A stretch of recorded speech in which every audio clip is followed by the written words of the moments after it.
Hey everyone, Decav13 here, and welcome back to some more Let's Play Fate Stay Night. Alright, we're going to be wrapping up Unlimited Blade Works today, heading into the final battle against Gilgamesh and, I guess, Grailified Shinji. Whatever the hell happened to him. Yeah. I head off to Ryudo Temple, so let's go do this thing. Let's end this fight.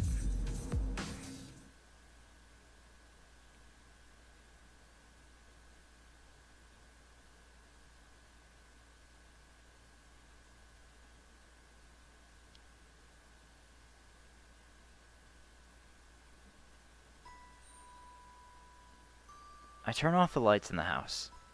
It's 4 in the morning. We leave the Emiya residence with a few hours left until dawn. We have our plan.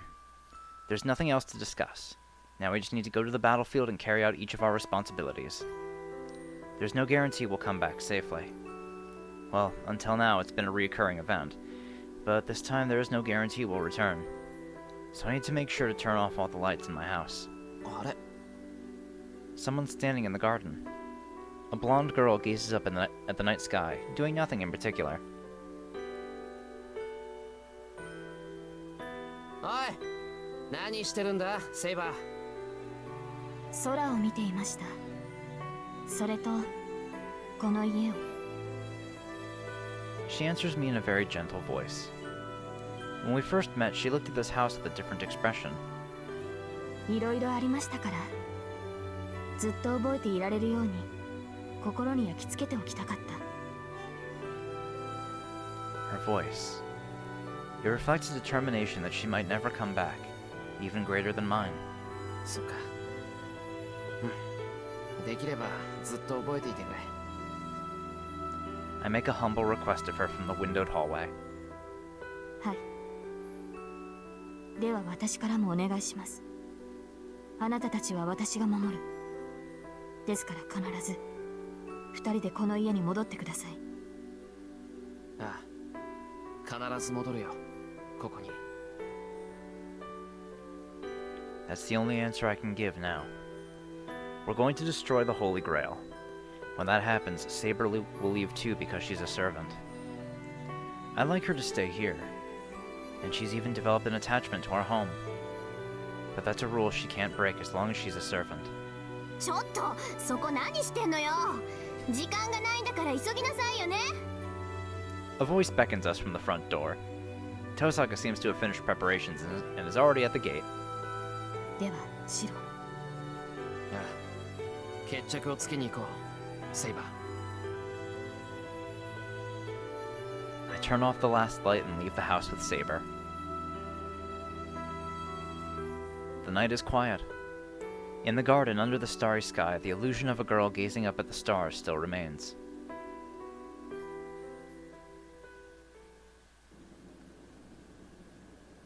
Our direction is set.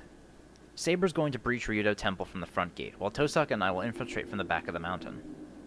We plan to have Saber enter the temple slightly sooner than us to draw Gilgamesh's attention. We'll use the opening to sneak into Ryudo Temple from the back, stop the Holy Grail as soon as possible, then back Saber up. Then I'll counter Gilgamesh's noble phantasm with my projection, so Saber can close in and finish him off. That's our only strategy right now.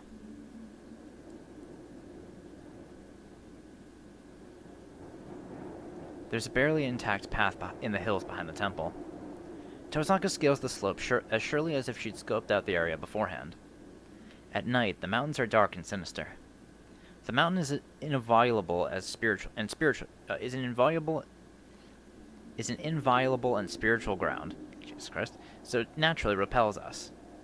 While the dark mountain itself is dangerous to human hikers, it also embodies a sacred realm with high spiritual purity. However, 尋常じゃないわね、これ。生臭すぎて吐き気がする。Tohsaka gags, squinting at Ryudo Temple at the summit. Fishy is just her figure of speech. There isn't actually a fishy smell coming from the mountain. It just feels bizarre. The air feels uncomfortably lukewarm and it sticks to my skin. The life energy in the air feels so raw I can't tell if I'm breathing or if the mountain's breathing. I even hallucinate that we're hiking up a giant intestine, not a mountain. 今更だけど、シロ、体の調子はどう？ Suddenly, Tohsaka asked me how I was. いや、調子はいいんだが、悪いというか、正直持て余してる。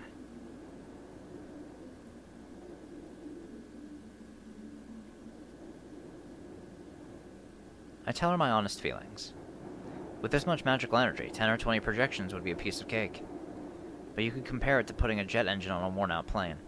I feel like I can't relax, as if I'll spring a fuel leak and explode if I lose focus. うわ、贅沢な悩みね、それ。けど、ちゃんと成功してよかった。初めてだったから心配だったのよ。心配？もしかして、本当は綱渡りだったのか？あの儀式って。家庭じゃなくて、その後の話よ。シローに分ける魔力とセイバーに取られてる魔力のバランス。2人分の掛け持ちなんだから、セイバーの出力が落ちてるのはわかるでしょ？そうか。そうだよな。じゃあセイバー、思うように戦えないのか？あのね、甘く見ないで。そんな不手際はしないし、セイバーに比べたらシローに分ける魔力は小さいからなんとかやっていけるわ。ただ無理は効かないの。今のセイバーは1回しか聖剣を使えない。聖剣が一度しか使えない？ And she can't use it on Gilgamesh. We need Saber's noble phantasm to destroy the Holy Grail. じゃあセイバーは切り札を封じたままでギルガメッシュの足止めをするのか？ええ。だから少しでも早く合流しないとまずいわ。セイバーがギルガメッシュを止められないと判断した場合、聖剣を使うようには言ってある。けど、そうしたらセイバーに後はないの。セイバーの聖剣でなければ聖杯は壊せない。だからその時は。He holds his breath. When that happens, she's prepared to use the sacred sword, knowing that she'll disappear afterwards. トーサカ、それは。仕方ないでしょ。これはセイバーが言い出したことなんだから。私が止めたって彼女は聖杯を壊すわよ。Tohsaka doesn't look at me as she murmurs. Damn it, what a fool she is. This is just as hard on Tohsaka. She doesn't want Saber to disappear either. Then... 急ごう。ギルガメッシュにセイバーは渡せない。当然よ。私のセイバーだもの。あんな奴に殺させないわ。We run up a game trail. I know what we need to do. We'll stop the Holy Grail as fast as we can, then go settle things with Gilgamesh.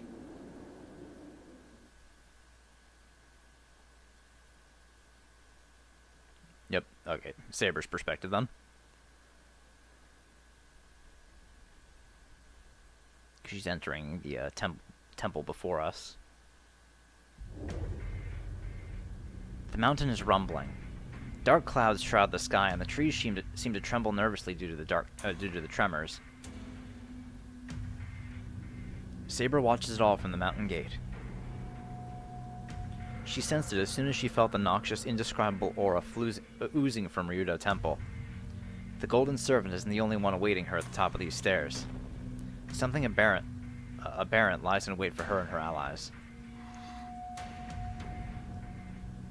She can't make any mistakes up ahead. If the summit is going to be the place where they die, then she will be the one to face the threat of death. She hopes the other two can survive this ominous realm. For their sakes, she can't afford to hold back. She can fire her sacred sword twice. She's well aware that she will disappear the instant she uses it the second time. 構わない。元より捨て身でなくてはかなわない相手だ。Gilgamesh, the king of heroes.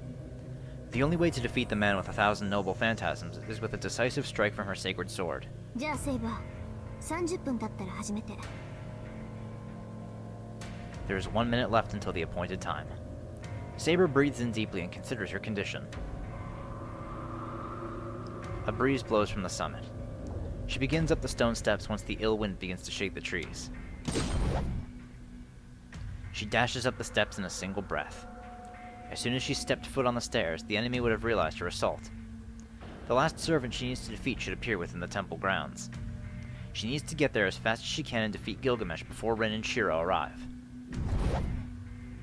She isn't defying her master's orders. She began her assault after 30 minutes, just as Rin commanded. Even if she enters the temple grounds earlier than expected and engages Gilgamesh, that isn't a violation of her orders. She just deviated from her master's projections in the course of protecting her master's life. Okay, fucking.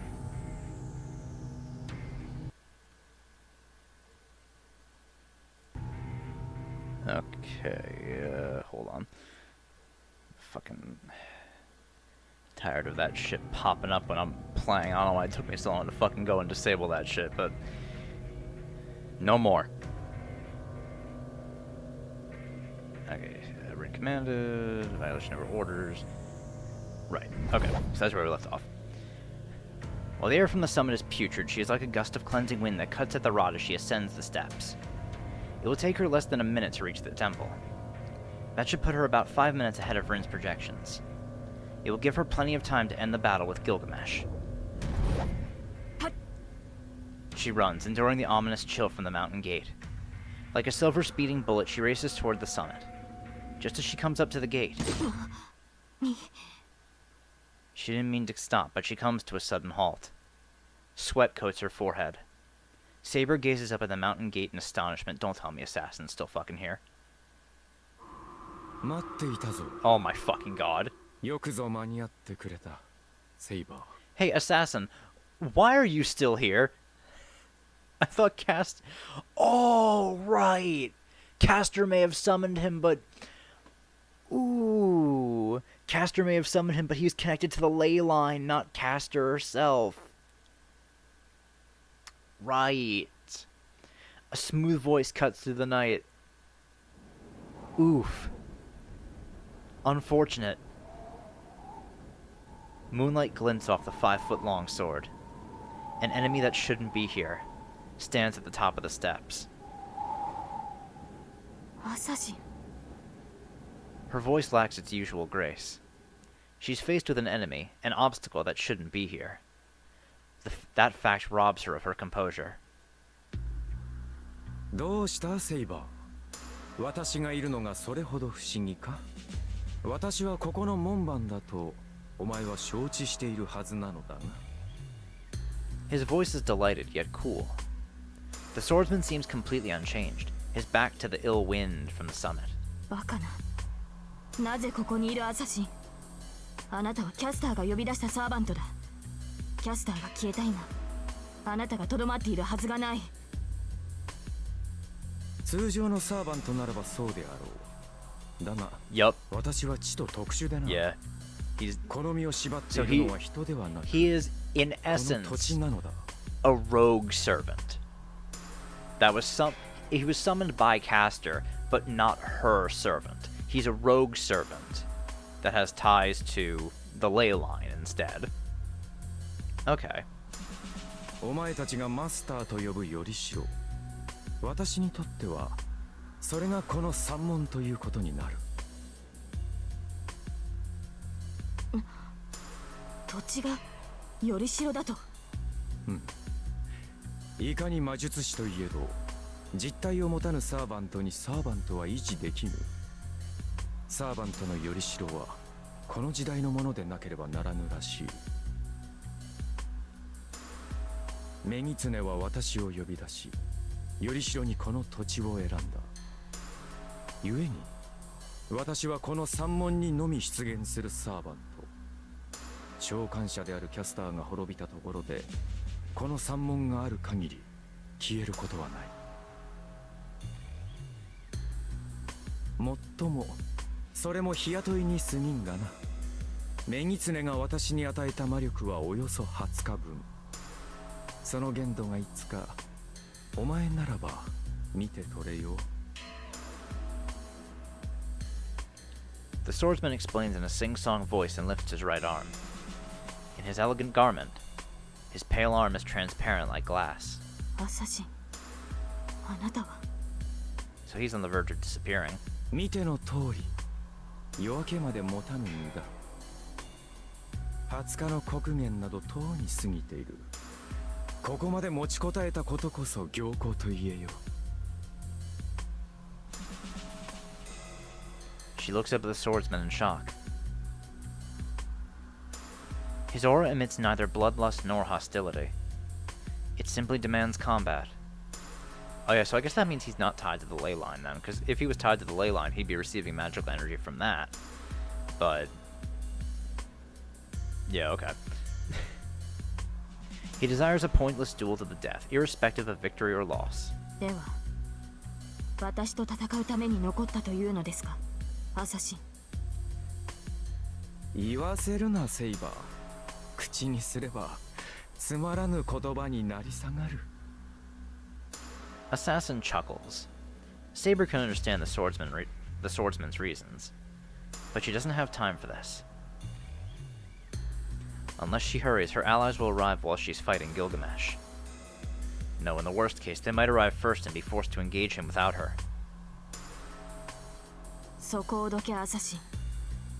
あなたに門番を命じたキャスターは消えた。もはや門を守る意味などあるまい。Saber takes a step forward. However, いいな。もとより私に戦う意味などない。 he declares that the duel will begin if she proceeds any further. The tip of his long katana is pointed at Saber. そう戦う意味などない。私には初めから何もないからな。英霊としての誇りも望むべき願いもない。いや、そもそも私が呼び出されたこと自体が間違いなのだ。Yeah. 何しろこの身は佐々木小次郎などではない。 Saber's extremely confused. Sasaki Kojiro. That should be the servant's true name. But Assassin has just admitted that he's an imposter. そう驚くことでもあるまい。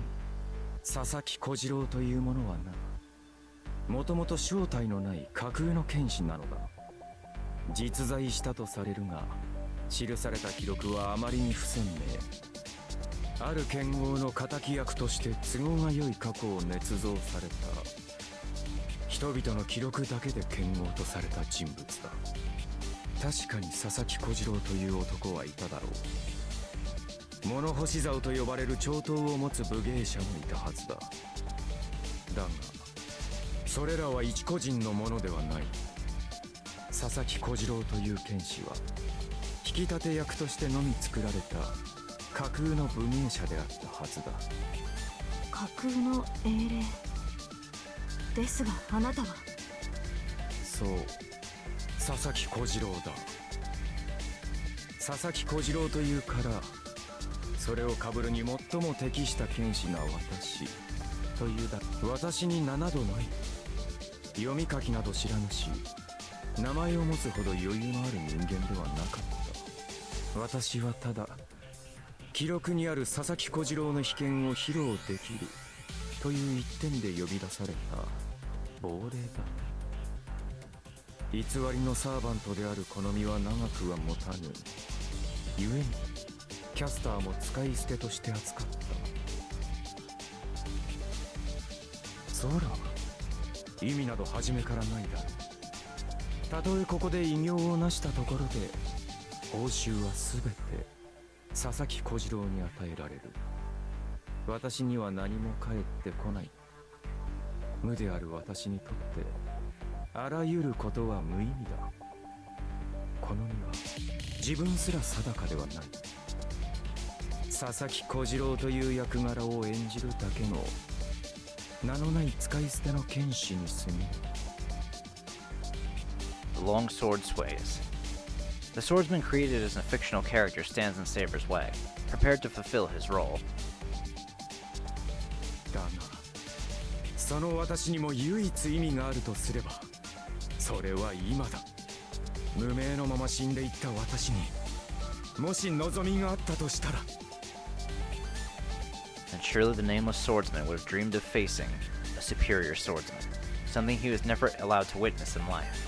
朝日 She takes up her sword. There is no persuading this foe. The only response to a swordsman ready to lay down his life is to meet him with steel.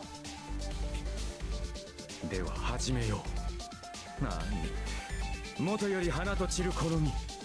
その際にそなたで迎えられるのであらば、これ以上の幕はあるまい。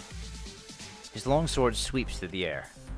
Saber's sword parries the moonlit blade.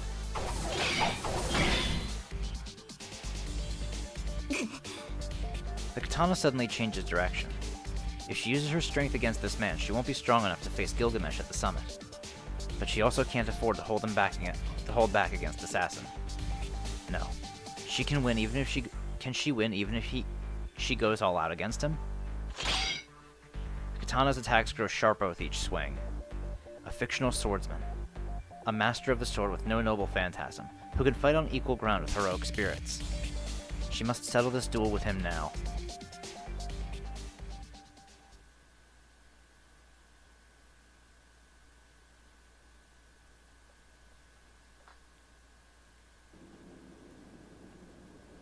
The summit is close. We'll arrive at the back of the temple grounds once we climb this hill. There should be a large pond there untouched by humans. 見えた。あともう少し。 Tohsaka climbs up the slope, pushing the branches aside. I watch her back, keeping an eye on our surroundings. And then, just as the slope levels out onto flat ground, we come face to face with it. Oh. なんだこれは。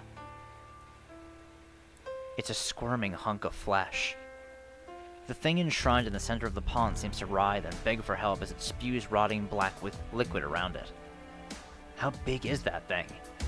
The flesh hunk is slowly getting bigger. It looks like a floating island. The pond water looks muddy and sticky as if there's an oil spill. 嘘だろ。あれが聖杯だっていうのか。 I avert my gaze, feeling uncomfortable. We had been breathing in that thing's exhaust as we went through the forest. It endlessly spews out magical energy, polluting the pond. Its blood isn't colorless magical energy at all. That dark stuff is a visible curse.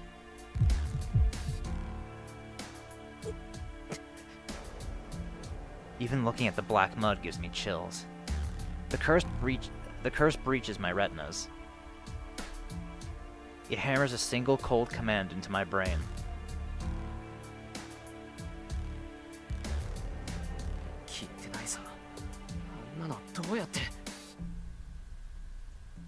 Stop it. The flesh hunk is about 30 meters away. The pond is shallow, so walking through the water shouldn't pose a problem. But pushing our way through the black mud would be suicide. It's a curse that erodes the mind just by looking at it. If we go into it, we'll be weakened and drowned before we can even walk a meter. あれ、破裂寸前よ。元からああいう形なのかどうかは知らないけど、器があんまりにも小さすぎたんでしょうね。中のものを抑えきれず、器を壊して溢れ出ようとしてる。器を壊すって、それは。神事が聖杯になってるなら、神事を壊すってことでしょうね。ほら、見える？あの山の奥、なんか人型らしきものがあるでしょ。I follow Tohsaka's line of sight. Within the rotting and growing flesh hunk, I do see something that looks vaguely human. Is he getting crucified? Torn clothes and a naked body. Ugly muscles ripple under the skin, connecting the body to the flesh hunk. It's like the shape is different. It's a bizarre image, like a bunch of grapes shaped into human form. 神事？顔は見えないけど、あの背格好は間違いない。そう。で、生きてる？ I don't know. He isn't dead, but I don't know if I can call that alive. 息はある。体だってまだ。I can't say that I see anything like human limbs. やっぱりね。もともと今回の聖杯は人型だった。なら人間っていう部品を利用して動かすってことでしょ。神事は合わないからああなったみたいだけど、基本的に聖杯は宿主に生きていてもらわないと作動しない。けどあれは破裂寸前なんだろう。核になっている神事を壊すって。それは仕方なくよ。そうなったら聖杯も何もない。ただ聖杯によって開けられた穴からあの得体の知れないものが溢れてくるだけだから、逆に言えばまだ間に合うわ。聖杯は起動しているけど、願望機っていう本来の姿になってなければ壊れてもいない。あの金ピカは穴だけを開けるって言ってたでしょ。あいつの目的は聖杯を起動させて器だけ壊すことなのよ。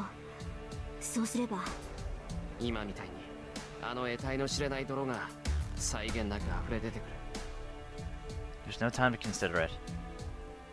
We'll pull Shinji out of the flesh hunk and stop the Holy Grail. トサカ、あの泥なんとかできるか。凍らせちまえば上を歩けそうだけど。無理。ただの水ならいけるけど、あれはもう呪いに加工された魔力なのよ。形になった魔術を凍らせるなんて、そんなの氷結専門の術者で難しいわ。そうか。ならあとは We'll just have to pray for good luck. The only option is to cross the pond before the curse corrupts us and extract Shinji. そのままで行く気？無理よ。あなたじゃいいとこ真ん中で飲み込まれるってば。やってみなくちゃわからないだろう。もう時間がない。セイバーも今頃あいつと戦ってるはずだ。ここで躊躇している暇は。 I whirl around and move to protect Tohsaka.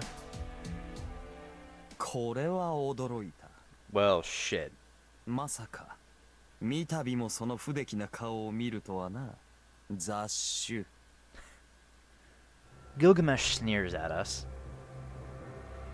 He appeared by the pond instead of the temple, as if he predicted our moves. ギルガメッシュ？嘘。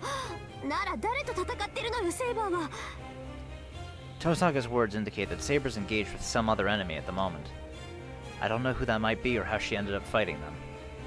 There's no time to consider that right now. We're facing the worst person possible. This is the strongest servant whom we're supposed to take down as a trio. And now he's here looking at us without Saber. 何？セーバーは不在か。つまらん。それではただ殺すだけか。A terrible chill oozes from the sea of mud, while bloodlust radiates from the man in front of us. Noble phantasms hang ready and wait behind him. One wrong move and he'll skewer us. いや、それでは芸がないな。本来なら有無を言わせぬが、今回は特別に許す。せっかくの客だ。そのせいにわずかばかりの猶予をやろう。猶予だと。 My fingers tense up and I glare at the enemy. My magic circuits are open. I've lined up 14 blueprints, as many as I can manage. If he snaps his fingers, I'll replicate as many swords as I can. That should at least let Tohsaka get away. なんだ、言われなくてはわからんのか。眉が帰るまでの数分、そこでかかしになるがいい。あれも見届ける者が俺だけでは寂しかろう。この行く末を最後まで見届けるというのなら、そのせいにも意味がある。 How can I listen to that? Our objective is to stop the Holy Grail. If there's still time, then we need to rescue Shinji from that flesh hunk. そうかよ。悪いがこっちは。あんたの言いなりになんてならない。今すぐあの日会に行ってあんたの聖杯を止めてやるわ。 Before I can finish, Tohsaka takes the initiative and stares down Gilgamesh. ほう。 His lips twist into a smile. That laugh sounds like when someone decides to kill the person in front of them. 待て、トサカ、それは。シローはここであいつを止めて。無茶だって分かってるけど、セイバーが来るまでなんとか持ちこたえて。信者、私が責任を持って引っ張り出してくるから。引っ張り出してくるって、お前。分かってるわよ。あんなんでもさくらの兄貴だし、見殺しにはできないもの。それに助けられるのなら助けるのがシローの心情でしょ。 Tohsaka starts to run toward the dark lake.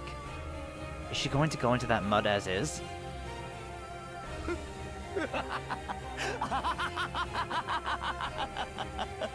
なんだその滑稽さは。俺を笑い死にさせるつもりか、貴様ら。 That guy. He laughs condescendingly at Tohsaka's determination. てめえ何がおかしい。なんだ、お前はおかしくないのか、雑種。とんだ三流どもだ。あの呪いの中を進むだと。サーバントですら耐えられぬ呪いの渦を人間風情が踏破できるとでも思ったか。私の底を甘く見ないで。この程度の呪いで染まるほど弱くないわ。それにね、私たちはあんたみたいに反霊体ってわけじゃない。ちゃんと生身のある人間なんだから、むざむざ飲み込まれてたまるもんか。 She's obviously bluffing, but Tohsaka might actually be able to get across if she says so. Like she said, Rin Tohsaka isn't so weak as to lose to a curse like that. そうか。ならば好きにしろ。もっとも。俺はそんな真似は許さんがない。トレス。 A sword shoots forward. The sword flies towards Tohsaka's defenseless back to skewer her. オフ。 But it's instantly deflected by my concha when I step in. I breathe heavily. I made it. Although I had prepared myself, this was the first time I'd been able to project so quickly. Must be thanks to Tohsaka's magical energy. At this rate, we might be able to. 貴様。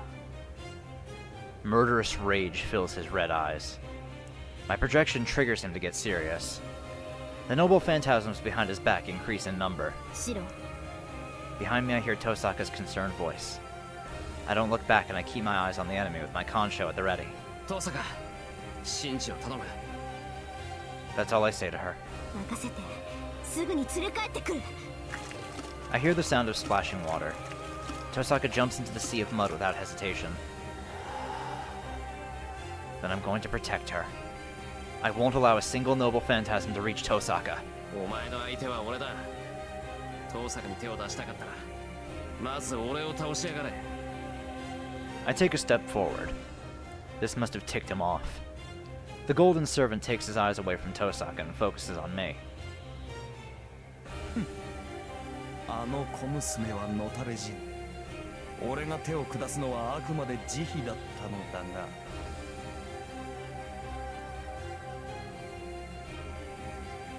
A swarm of noble phantasms point toward me.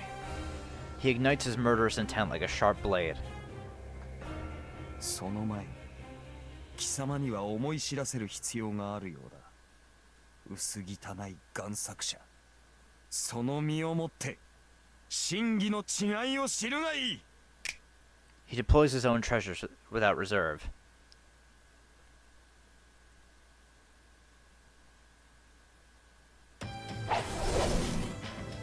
The long sword slashes the darkness. Assassin freely wields a nearly 2-meter long sword, and Saber is still unable to step within range.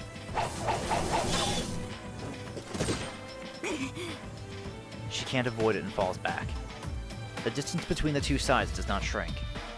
There's the 1 meter between Saber and Assassin, but that distance is enough to prevent Saber from even running up a few stone steps. She bites her lip. She doesn't have time for these skirmishes. Her opponent is typically someone she can best in strength. She could overpower him if she used the full might of her magical energy in her sword. Just one blow. If she can just withstand that one blow, she'll easily be able to hold him down. It can be an arm or a leg.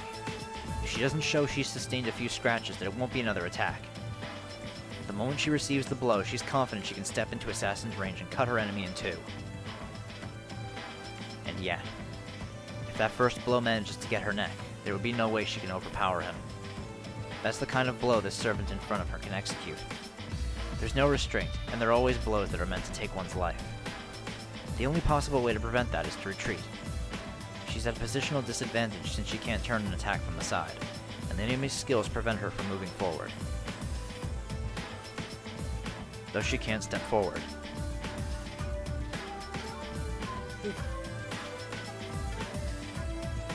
She needs to reach the temple compound alive. As she stands there, Shiro and Rin are going up against Gilgamesh. If she's late, one of them might die. Or worse, the two of them are already.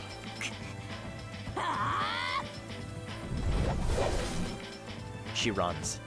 She yells as if to dispel the ominous imagery that pops up in her mind and rushes up the stairs.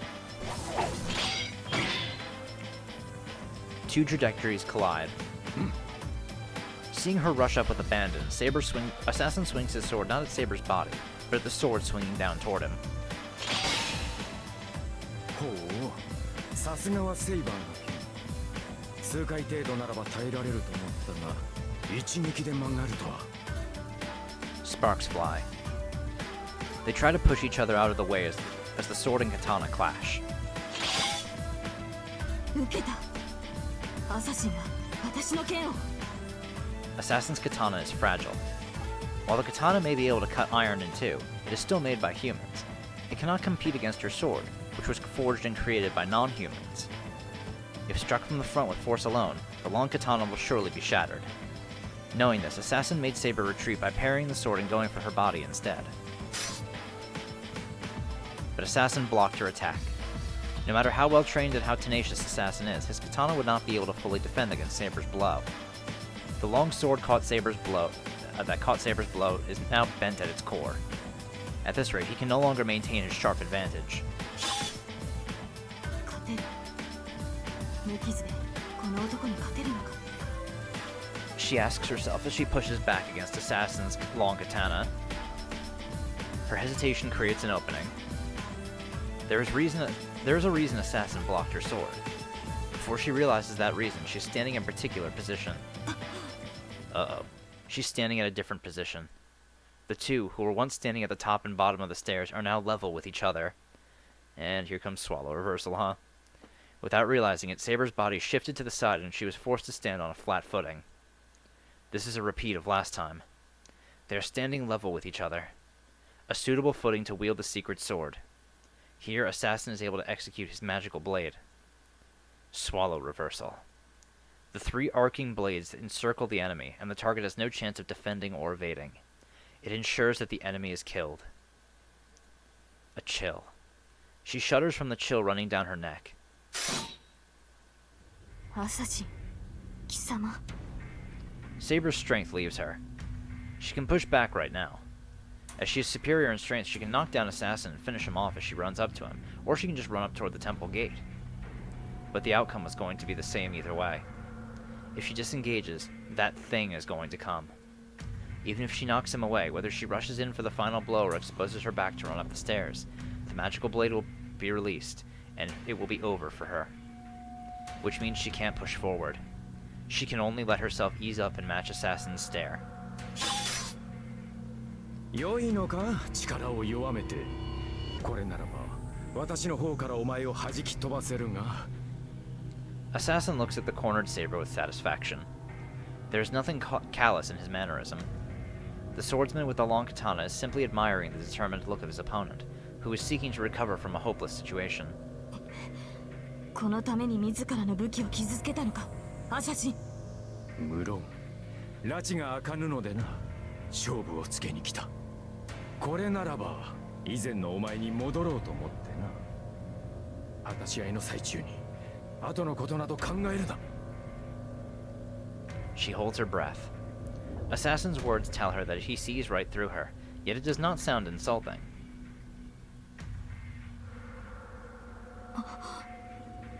The compound is in flames. The sound of swords clashing and breaking. There's no doubt it's the sound of Gilgamesh and Shiro fighting. どうやら縁も竹縄というところだな。こんなところで門前払いを受けている場合ではないぞ、セイバー。アサシン。Saber grips her sword tightly. She puts magical energy into her sword in an attempt to repel the obstacle in front of her. But she can't. This very moment is her end. If she breaks the distance between herself and Assassin, she would be walking into Assassin's scheme. She grits her teeth in frustration. She wields her sword that is infused with magical energy, but she is unable to do anything. There. 何を迷う。お互いやるべきことは一つだろ The swordsman says it clearly. アサシン。う。もとより我らは役割を果たすためだけに呼び出された。私がこの門を守るようにお前にも守るものがある。ならば迷う隙などあるまい。それにな、セイバー。時間がないのはお前に限った話ではない。There is no pretense in his voice. This is the first and last time the fictional swordsman speaks the truth of his heart. His wish is to have a fight to the death. That is the swordsman's wish, his reward for getting summoned to this age and guarding the gate this entire time. 失礼をした。確かにお互い時間はない。She releases the magical energy in her sword. The unrestrained power that gets released blows back Assassin. He goes back about 2 meters. Saber does not move, even though she is within Assassin's best range. She neither runs to the temple gate nor toward Assassin.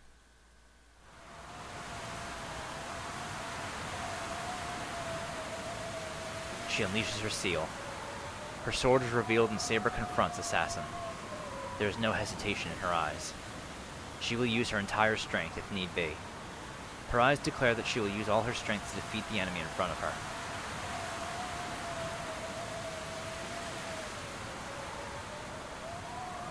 No words will be exchanged from now. The imaginary swordsman slowly readies his long katana. いざ。 He readies his strongest sword technique against the greatest enemy of his life.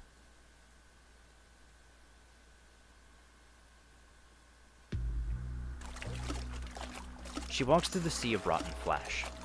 This lake is not even a meter deep, but the sticky mass of flesh is accumulated at the bottom, so she only sinks in knee deep. この気持ち悪いにも程があるってのよ。She grumbles under her labored breath. Every step she takes gives her chills, like she's stepping on a mass number of bugs. The rotting flesh that clings to her skin is unmistakably rotting flesh. If she stops, it will harden around her. もうこんちくしょう。 She shakes them off with all her might and keeps going. There's no way someone can stay sane from wading through this content. After all this, slaughtering a cow would be a piece of cake. Tohsaka thinks defiantly. That's how she's getting used to this. She's under so much pressure that she has to think of this as work or else she wouldn't even be able to move. But at least she won't sustain mental damage this way.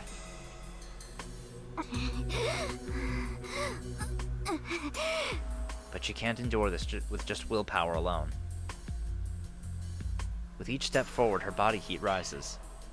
The rotting flesh immediately invades her nerves the moment it touches her leg. Even if she tries to push them away, the poison has already assaulted her body. They're curses. The malice is tangible and it's like a disease. One would fall ill if they touch it. It invades the nerves, robs the body of its strength, and boils the brain. Every step is taken is a step closer to fatality. A normal person would stop moving after 2 steps and fall into the pool of flesh. It's unknown what would happen afterwards. She doesn't want to think about if one suffocates or assimilates to become a part of their flesh mound. She can't even think straight, given that she now has a fever over 40 degrees.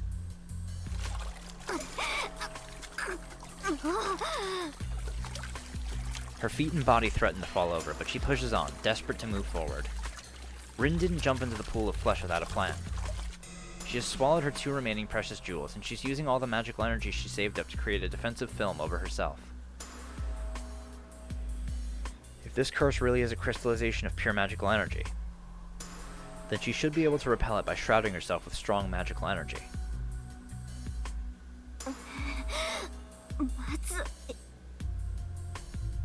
Her vision blurs. Her assessment was correct, but it was way beyond the scope she imagined. The jewels she swallowed to put up defenses were no better than sheets of paper covering her. No human can go up against this corruption. There is nobody who can avoid getting engulfed in here. Here, her own strength was her only support system to survive. もうこれなら火の上に飛び込んだ方が涼しいのに。 And actually, if she did jump into a sea of fire, it wouldn't affect her since she's protected by her gems. The moment she starts complaining,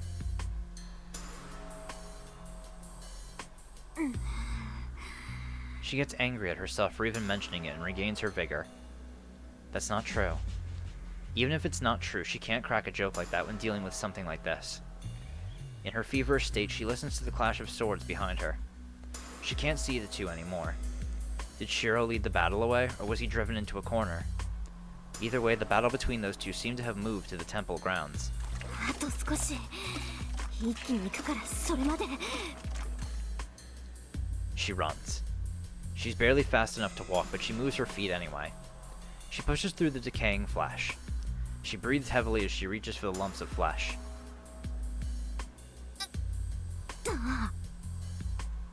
She moves up crawling. She feels the mounds of flesh. なんかこっちのが楽みたい。 She lets her body lean onto the pulsating ground. This is much more disgusting, but the fever that invaded her nerves cools off rapidly. ちょっとこれもしかして。 She puts her finger on the red ground. It's the same as the black mud, but it has a form. It's something that came out from the Holy Grail and took form using magical energy. An incarnation that should not exist in this world. サーバント。これサーバントと同じなんだ。 She murmurs in amazement. She tries to make sense of it, but stops. Now is not the time. There's only one thing she needs to do. よし、回復した。さっさとシンジを見つけて、こんなところとはおさらばよ。 She gets up and runs up the mound of flesh. The mountain of flesh is a floating island about 50 meters in diameter. She couldn't see it in its entirety from the bank of the lake, but the surface is folded over multiple times like a mountain range. いた。 At the very depths, Shinji Mato is there hidden among the flesh.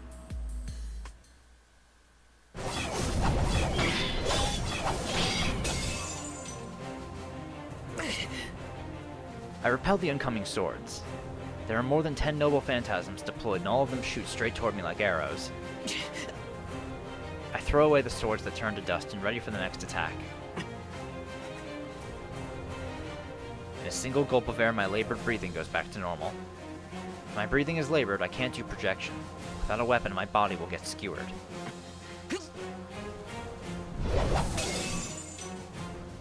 This isn't a battle against that guy. It's a battle against myself.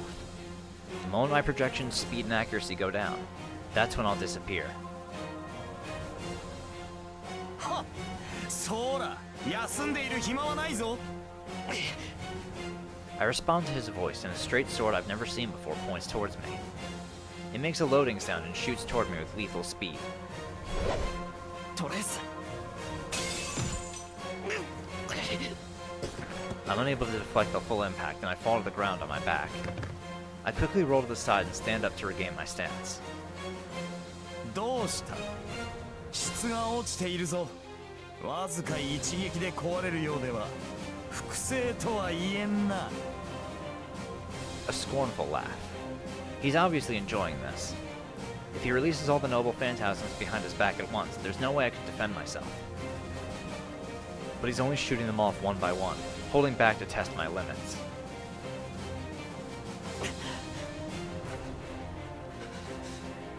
But I'm lucky that's happening right now. Despite Tohsaka backing me up, it's difficult for me to project after only seeing the opponent's weapon. I can only replicate its appearance.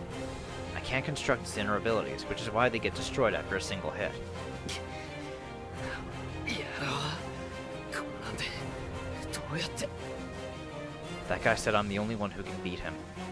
But this is all I can do. I can only defend myself from his noble phantasm, and I can't rush in to attack him. 2. I need at least 2 weapons. But I'm having trouble with just 1, so how the heck am I supposed to project 2 at the same time?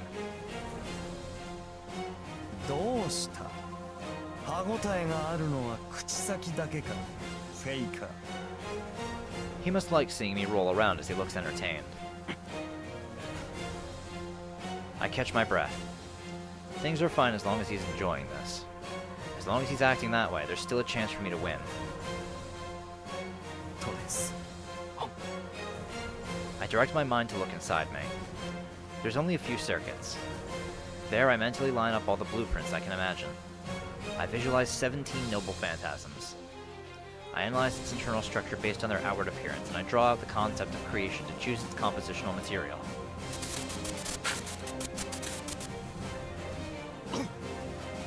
I cough up blood. I'm paying the price for putting multiple blueprints inside a circuit that usually handles only one or two. Since I started using projection, my nerves have become damaged, and my body started to crumble from the inside. Blood pools in my stomach, and my esophagus is working like a pump to expel the blood out from my body. 意を生け共感終了。 I swallow those down and continue with my process. Kansho and Bakuya can't block his noble phantasm. If only I had archer's swordsmanship, I could probably defend myself with twin swords, but I don't have that kind of skill. There's only one way for my inferior swordsmanship to prevent those noble phantasms. I just have to offset using the same exact noble phantasms that he deploys.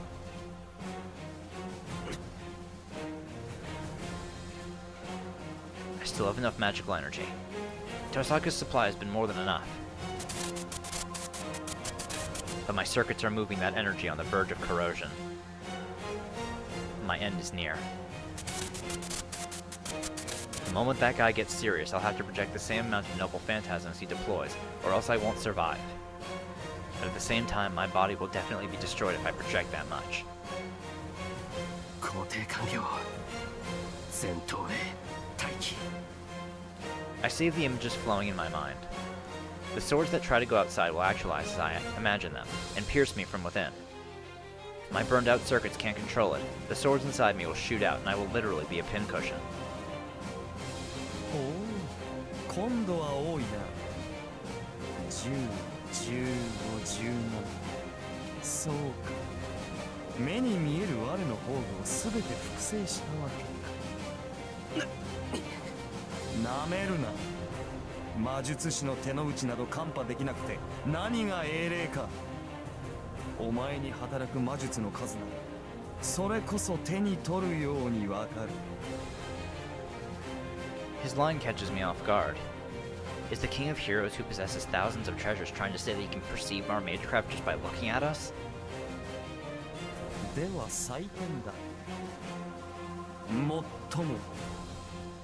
いかに成功であろうと一本たりとも世には残さんが。 I reacted too late. I was distracted by his words and it created a fatal delay on my part. 17 noble phantasms are shot out. A portion of the king's treasure rained out like an avalanche, telling me that the king is done playing around. 停止回答。戦闘へ連続走者。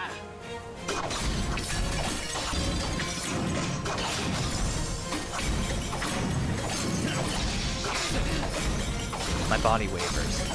The swords that shoot out from within me collide with the ones shooting toward me, and the impact shakes everything around.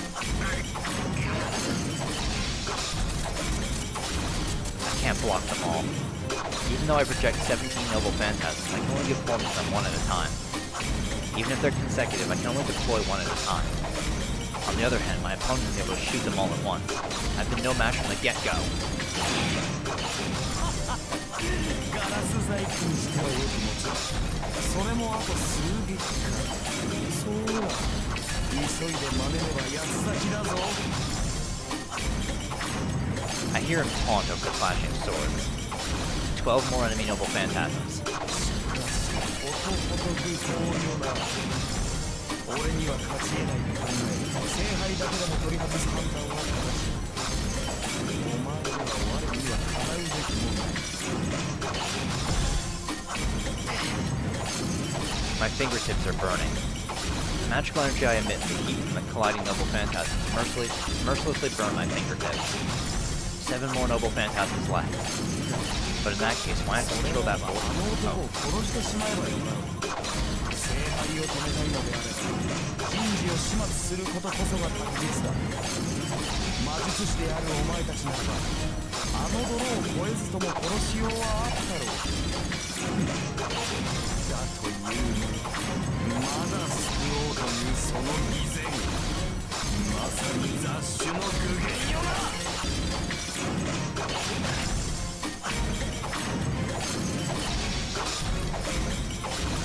It's going to break. My circuits are going to burn out completely. It's not enough.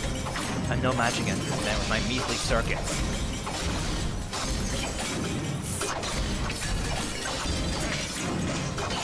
Why can't I block them? That guy said I could win, but this isn't even a contest right now. So does that mean... am I making some sort of mistake?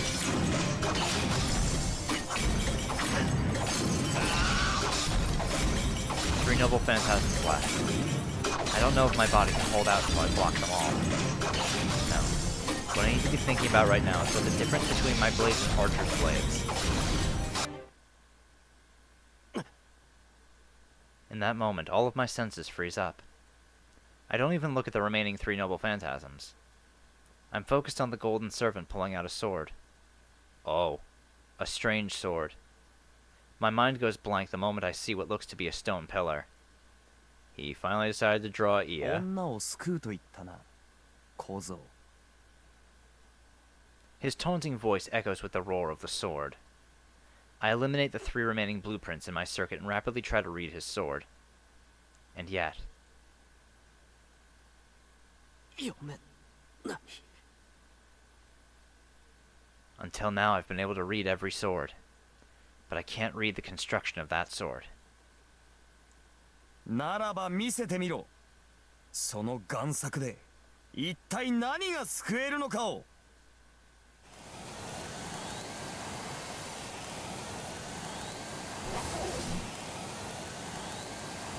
The wind creates a fault line. The slashing winds released from Gilgamesh's sword push away his own noble phantasms and head toward me. My mind is still blank. I can't come up with any countermeasures, so I just release the remaining magical energy within me.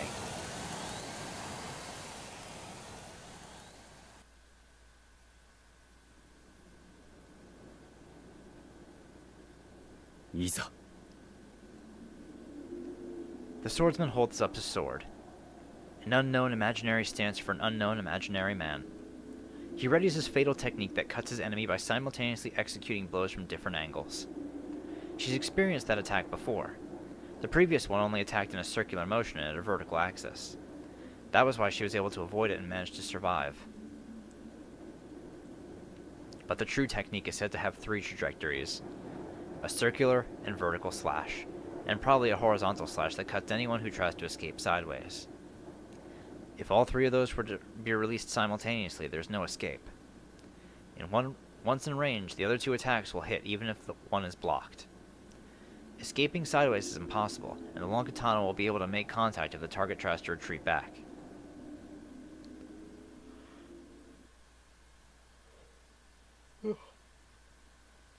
Magical Sword Swallow Reversal. A divine technique that surpasses even the powers of servants. This is the ultimate technique, and an unknown swordsman puts his entire existence in perfecting. The long katana wavers. He steps in to reduce the distance between the opponents. A distance close enough to cut down Saber. From a distance that does not allow any defense, a constricting trajectory is unleashed. Saber is not going to use her sacred sword. To begin with, she can't use her noble phantasm from the distance the two are at. No matter how fast Saber's sacred sword may be, Assassin's Swallow Reversal is much faster. Her head will surely fly when she tries to put magical energy in her sword. Thus, the only thing she can rely on is her sword skills. The blade's arc begins to move in. Even though this is her second time seeing it, its precision and speed are astonishing. How much training did he do to be able to execute an attack like that? At that moment, Saber could only shudder. That attack cannot be blocked. This magical sword is man's attempt at challenging the gods in Buddha. Nobody but a god would be able to prevent or parry the attack. She holds her breath. In the back of her mind, there is a faint spark as small as a grain of sand. She doesn't think of what it is, or if it's the right thing to do. but she risks everything on that one instinctual inspiration. She charges toward that victory with all she has. What did the fictional swordsmaster think in seeing that? The silver armor slips through the gap between his arms. Under the swordsman's left elbow, beneath his waist and arm, between his waist and arm. She must have seen that the slightest gap was the magical sword's blind spot. While her armor gets chipped away by the 3 blades that come flying, Saber curls herself up and rushes toward that one point. Her prediction, her outstanding intuition allows her to execute that exquisite skill. She was able to foresee the complete form of the magical sword, which was yet to be seen, because she experienced the incomplete swallow reversal once. However, that is not the surprising thing. What truly kept her alive was her determination. She trusted that momentary spark and put all of her abilities into that momentary gap. She shook off the fear that she might get cut up into pieces if she was even slightly delayed, and ran through the gap that was impossible to pass. And thus, her determination was what managed to defeat that magical blade. But the match is not over. Avoiding the swallow reversal puts her enemy right next to her, and her lunge outpaces the swordsman's draw. That position is not easy to recover from. The long katana flies. The recoiling blade is quick, even if it may not be as quick as the demonic blade. And yet, her attack slightly outperforms and is faster than the swordsman's.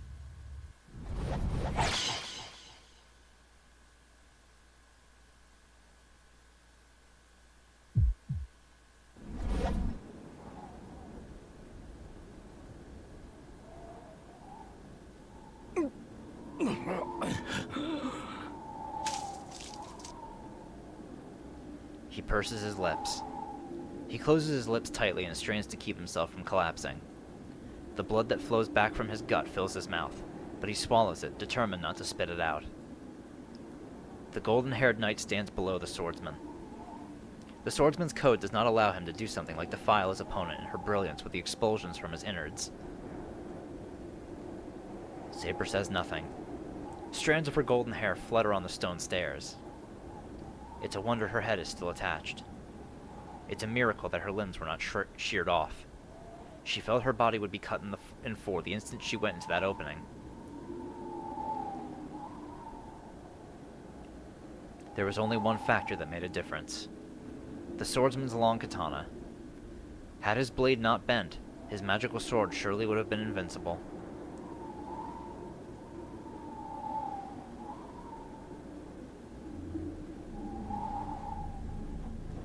The air is rumbling. Another battle is still going on behind the temple gate. Saber does not know what to say as she looks up at the dying swordsman. To that, Yuke. the swordsman says without looking at her. How much meaning is contained in that single word? Saber draws her sword and runs up the stairs with all her might. She doesn't turn back to the swordsman. She simply runs up to fulfill her role.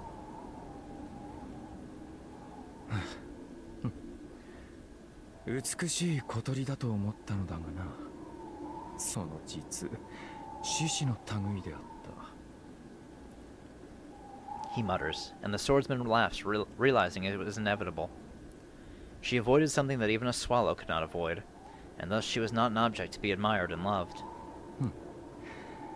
女を見る目には自信があったのだが、どちらも修行不足ということか。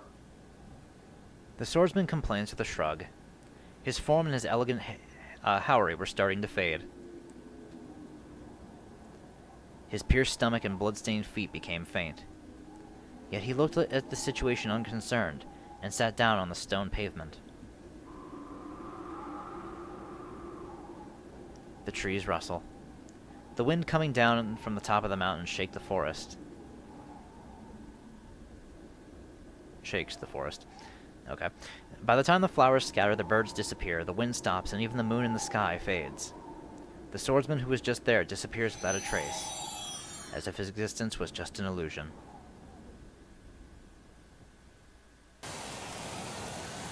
In that instant, I deploy the strongest weapon out of all the items I've ever replicated. but it won't even work as a shield against what is presented before me. The Sword of Rupture. The mysterious sword cuts through the wind, annihilates 6 noble phantasms, and severs my body.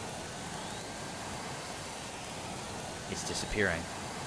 My circuit gets disconnected, and the magical energy from Tohsaka has nowhere to go but back. I curse at my inadequacy. I knew I was inexperienced, but I seriously curse at myself for never really thinking of the implications or how that would affect me. Why do I have so few magic circuits? If only I had a little more.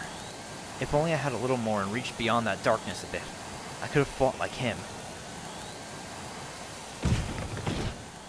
I fall to the ground. I can't soften the impact, and I fly dozens of meters away, falling violently on my back. There's no pain from the impact. I've lost all sensation. Even my mind goes white and blank. Right before I head toward death.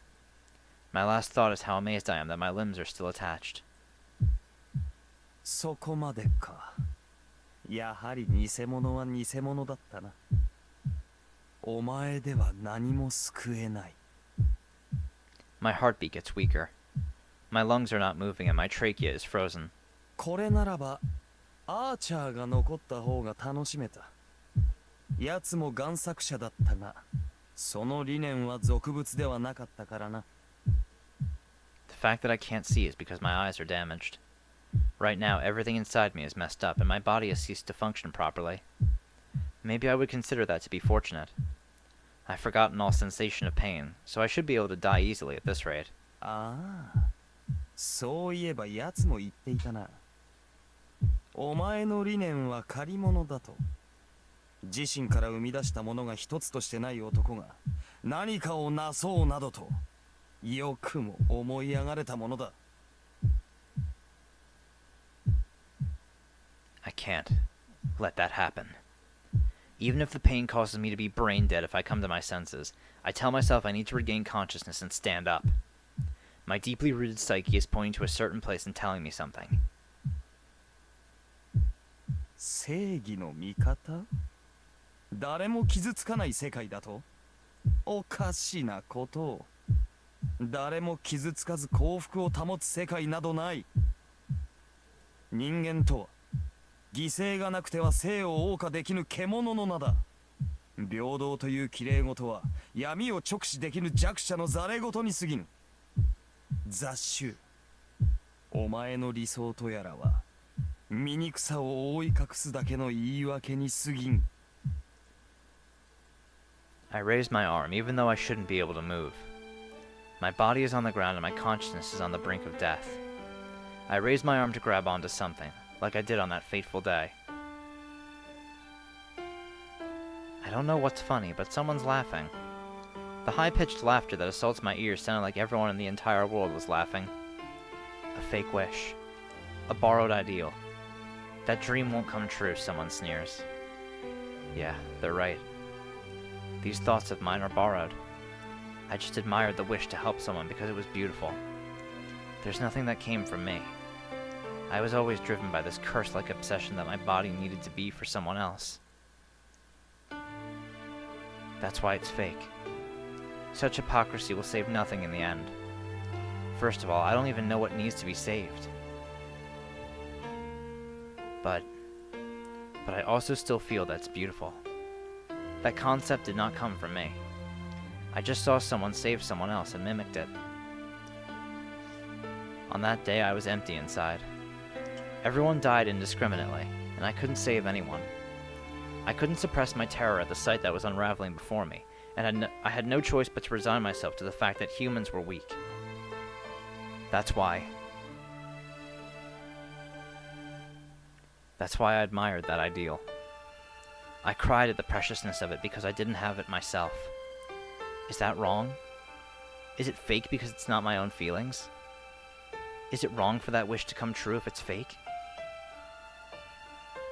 No, I don't think it's wrong.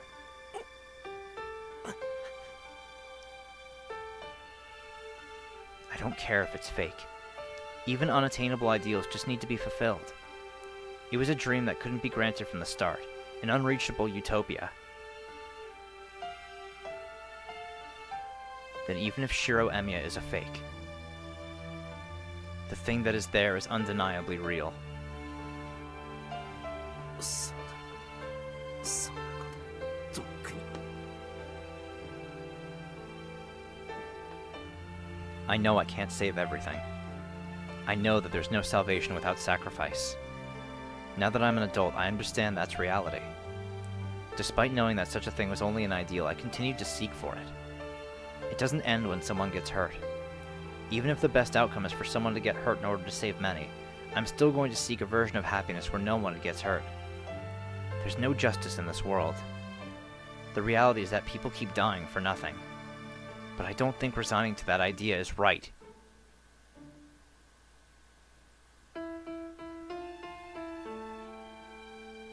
And in the end, he reached this place. What he believes. What he believed. He said they were all hypocrisy. But the one who said that followed through on his hypocrisy until the end. Knowing that, I can keep going. Even if I borrowed his ideals. Even if I'm going to stay a fake. I don't care. I don't have such complicated feelings that I have to worry too much about it in the first place. I thought to myself on the Hill of Swords, if I could save just the world that I can see, I'll fight for it. I didn't even have to think about it. My world is small. This small world is all I have ever been able to create. That's right. This body of mine is made of solid swords. Yeah, that's why I'll be able to endure most things. I can stick to my dreams until the very end. Even the wear and tear over the years. And even at the end, if at the end, none of what I sought was there.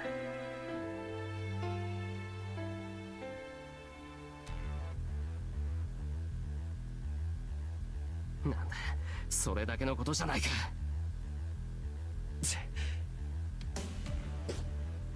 I get up. The moment I regain consciousness, my limbs move. My body still moves after I get up with great force. It's a wonder I'm not only alive, but able to stand up after that sword's blow. But it doesn't matter.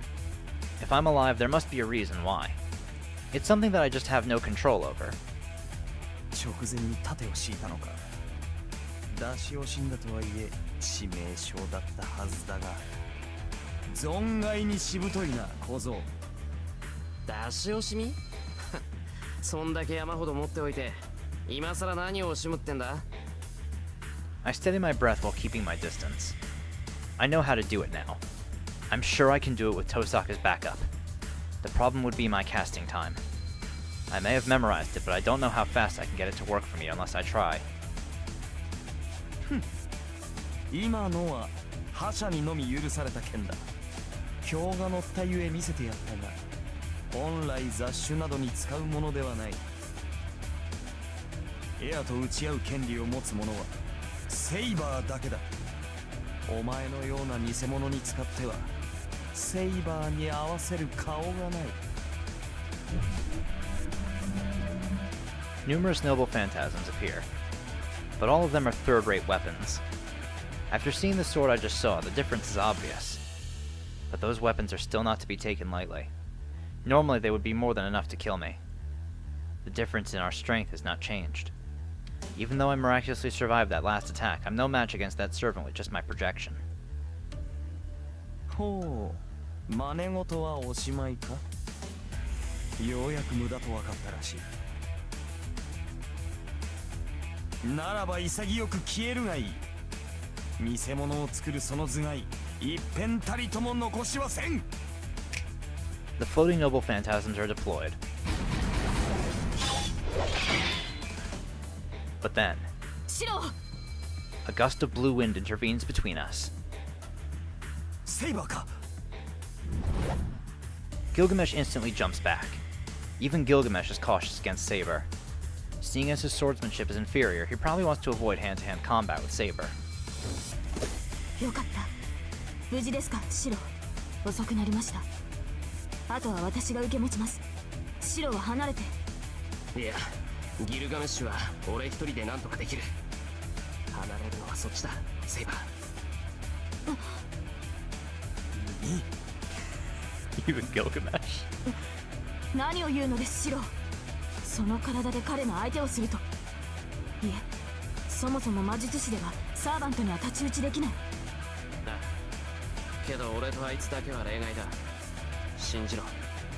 俺はきっとあいつに勝てる。 Saber gasps. Saber is surprised because she believes what I'm saying. セイバーは境内の裏に急いでくれ。遠坂が一人で聖杯を止めてる。けどあれを壊せるのはセイバーだけだ。 A few seconds, no, not even a second passed. After she tightly closed her eyes once, ご分をリンは私が必ず。 she says exactly what I want to hear and steps away from Gilgamesh. The silver armor turns away. セイバー、 I call out to her just once. お前を救うことが俺にはできなかった。 And I say it. I'm going to try to tell her on behalf of the times I spent with her and the times he spent thinking of her. あの聖杯はお前が望んでいるものじゃないと思う。だからよく見極めておくんだ。次は決して間違えないと。シロ、ごめん、うまく言えない。俺はお前のマスターにはふさわしくなかったんだろう。だから I couldn't even find out what she really wanted. そんなことはない。シロは私のマスターだ。セイバー、サーバントとして責務を果たしてきます。伝えたいことはその後に。 She runs off without turning back. Her gallant appearance is like a gust of wind. Saber left. Without the slightest doubt, she believed my words when I said I would beat my opponent, and left to save Tohsaka.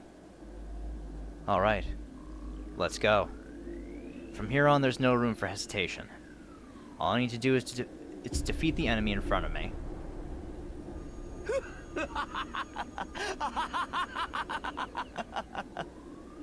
正気か貴様。ただ一つの勝機を逃し、あの小娘を助けさせるだと。たわけめ。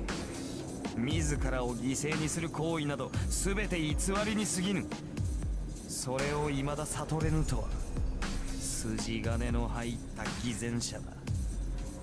ああ、それだけは称えてやろう、小僧。 His noble phantasms deploy. There's less than 30 of them. If I want to block them, I'll just have to create them. 贋作、偽善者か。別にそういうのも悪くない。確かに俺はフェイカーだからだ。 I raise one of my arms. I close one eye and turn my mind to look within. 勘違いしてた。俺の剣聖っていうのは剣を作ることじゃないんだ。そもそも俺にはそんな器用な真似なんてできっこない。 That's right. Tohsaka told me this. I can only use one kind of magecraft. Strengthening and projection are just byproducts of what I actually do. そうだ。俺にできることはただ一つ。自分の心を形にすることだけだった。 I turn. I grab my outstretched right arm with my left hand and glare at Gilgamesh. 体は剣でできている。 I say the spell. Casting is only a method of suggestion to change oneself. These words were naturally there to connect me. そうか。よまいごとはそこまで。 Numerous noble phantasms get released. I create. That's why I had one eye open. I drag out a shield from the hill to block oncoming noble phantasms.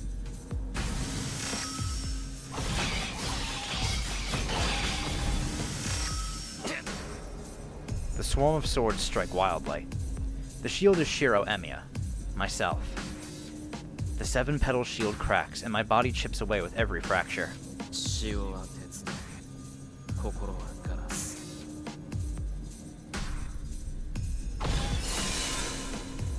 There's only one place I need to reach. The power that surges forth immediately fills me to capacity. What is he so surprised about? Is he shocked that his treasure can't even penetrate through my single shield? Or is he surprised by the rush of magical energy? 幾度の戦場を越えて腐敗。ただの一度の敗走もなく、ただの一度の勝利もなし。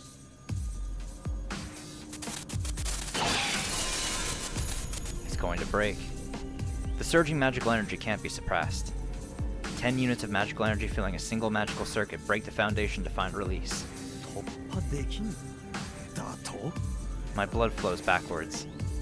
The shield is full of holes. Even if his noble phantasms do not reach me, my body is full of holes already.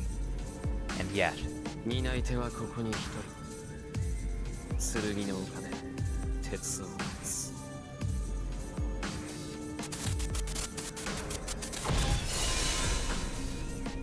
magical energy rages out of control.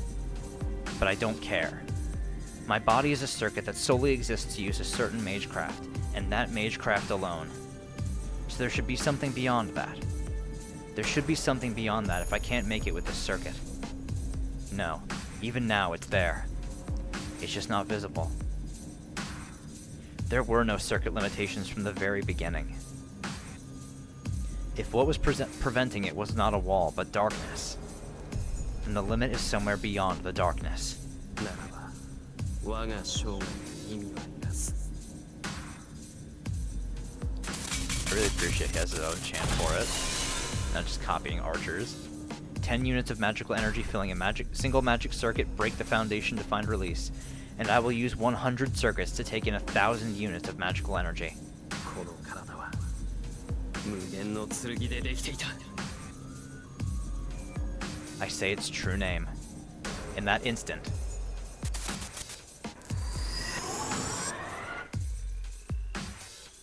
everything shatters and regenerates.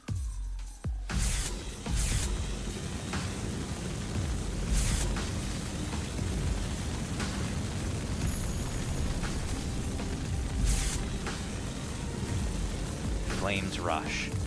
The fire becomes a wall that creates a boundary and changes the world. A wasteland follows. A hill with countless swords in disarray reveals itself before me. How does this place look to that guy? The golden servant simply stands there with a seething look on his face and confronts his enemy. そうだ。剣を作るんじゃない。俺は無限に剣を内包した世界を作る。それだけがエミやシロに許された魔術だった。A desolate world. A graveyard where there are no living creatures, only swords. In this world where swords get replicated just by looking directly at them, every sword in existence is here. This is Shiro Emiya's world. A reality marble.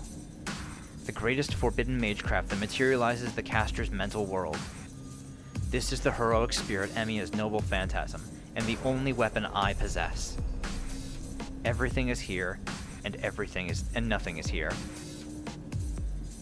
That's why it's called Unlimited Blade Works.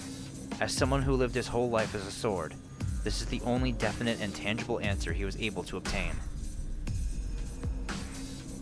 こういう結果にそれが貴様の能力か I take a step forward. Surrounding me are the swords that were floating behind him earlier. 驚くことはない。これは全て偽物だ。お前の言う取るに足らない存在だ。I stretch out my arms. The swords stuck in the ground come out easily, as if accepting me as their wielder. だがな、偽物が本物にかなわないなんて道理はない。お前が本物だと言うなら、ことごとくを凌駕して、その存在を叩き落とそう。I step forward. In front of me is the servant who possesses thousands of treasures.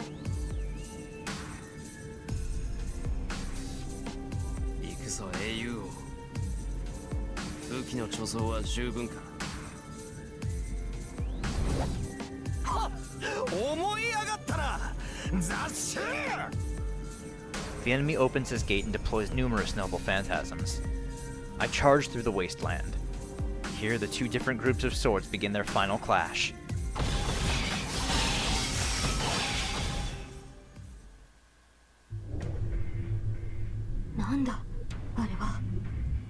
The first thing Saber sees after taking a detour in the temple grounds and reaching the lake is a massive lump of meat. She is not like any other knight. She fought many kinds of monsters when she was called a hero. She has even fought dragonkin, famed to be the strongest of the phantasmal species. But even Saber can only falter at that lump of meat. It is not because of how unsightly it is. It is because she can tell that the curse released from that shape, that lump of meat, is the same as herself.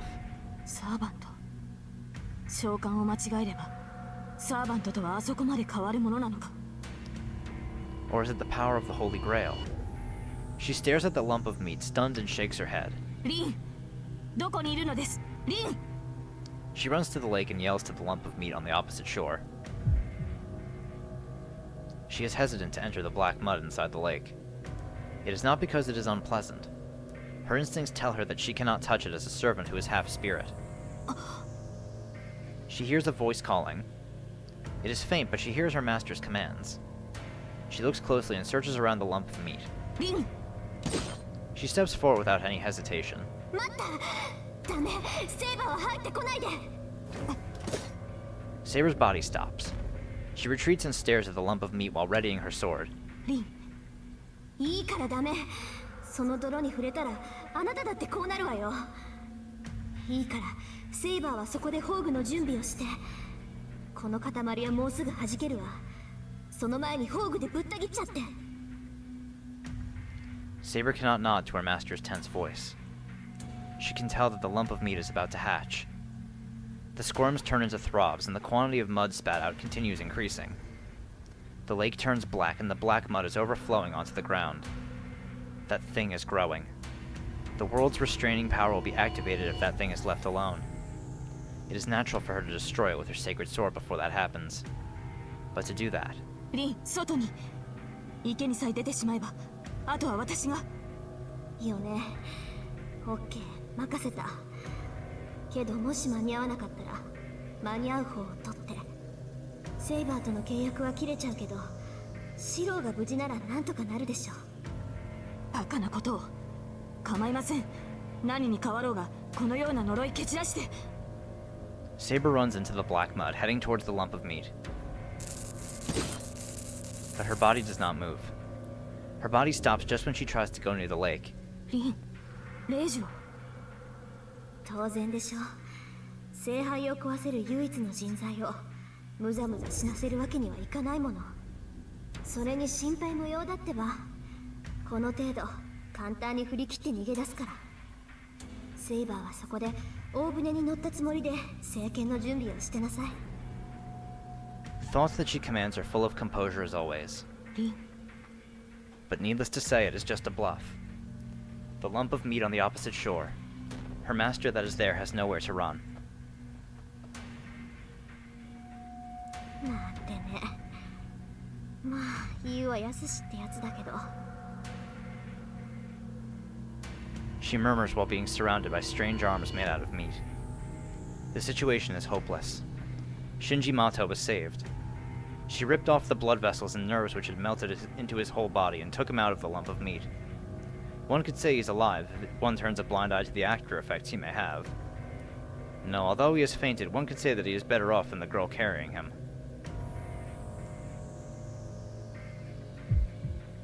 問題はその後かそりゃ心臓取られちゃ暴れるわよねシンジを返せば見逃してくれるかなこれ She slowly goes outside while staring at the tentacles blocking her way. But there is no exit.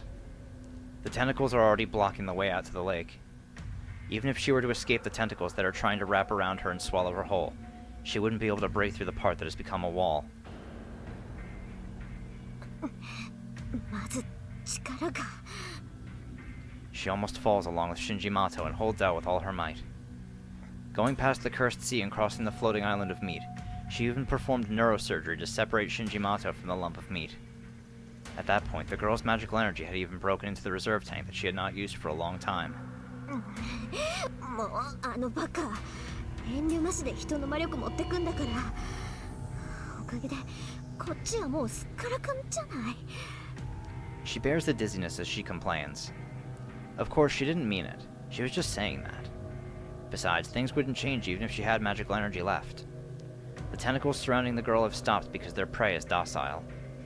Once they figure out that the thing has invaded that the thing that has invaded their body is poisonous, they'll take immediate action. Rin Tohsaka and Shinji Mato are alive because she does not have enough magical energy left for them to prey on.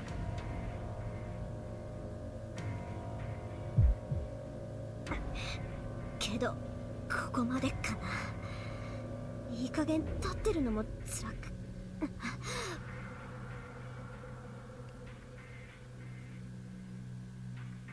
Her vision grows hazy. Although she is able to get a foothold, that does not change how she is still on mud. Heat is encroaching on her nerves by the second. If she falls onto the platform of meat, she herself will become the core of the Holy Grail this time. Before that, ごめんね、セイバー。言うこと聞かないだろうから、無理やり聞かせる。there is one command spell left. That is enough to make Saber standing on the opposite shore use her sacred sword. あと、あんたにも謝っとかないと。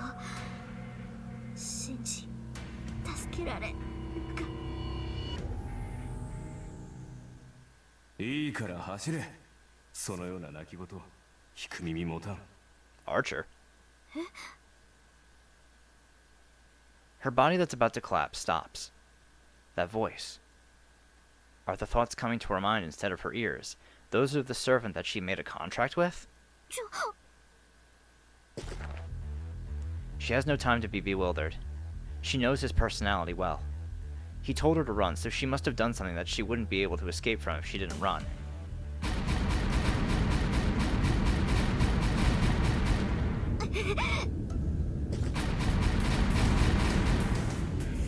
She runs through. The arrows that rain from the sky are like a downpour. She smashes everything that gets in her way, whether it's a net, platform, or tentacles of meat.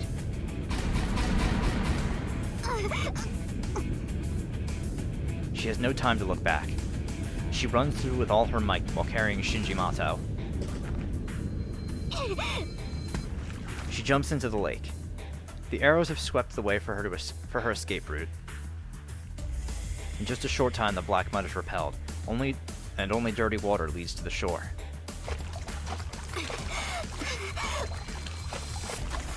She runs across the lake while carrying Shinji Mato. She runs to the shore soaking wet with latent energy that shocks even her.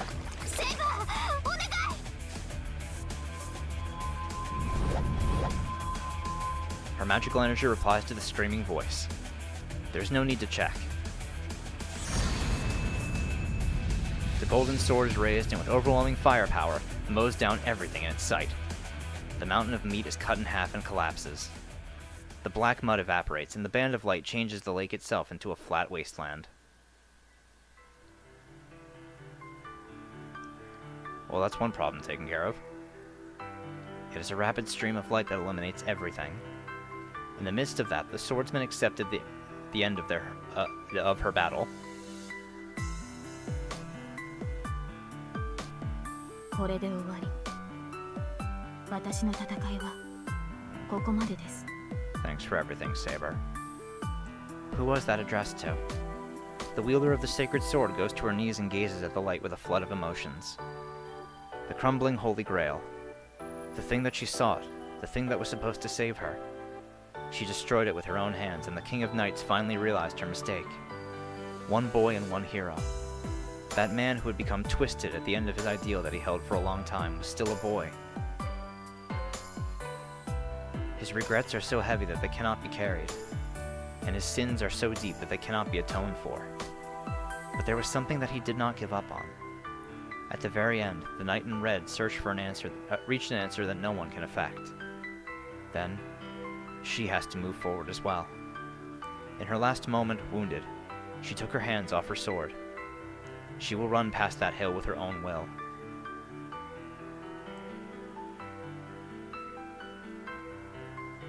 The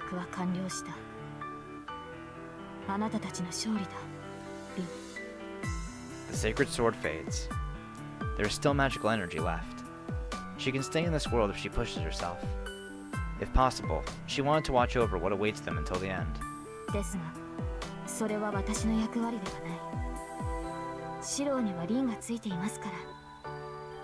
The knight's body continues to fade until it vanishes, engulfed by the light. Like a graceful gust of wind, king who sought the Holy Grail sets off for the Hill of Destiny without leaving a single memory behind.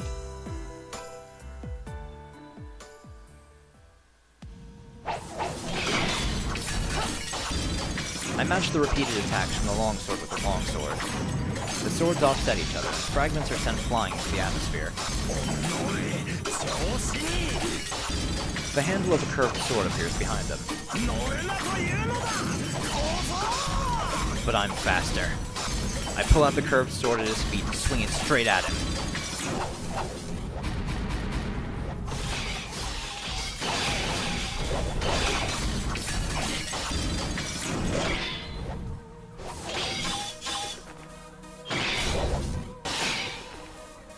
Gilgamesh retreats. I close the distance at once, pull out the sword, and slash at him.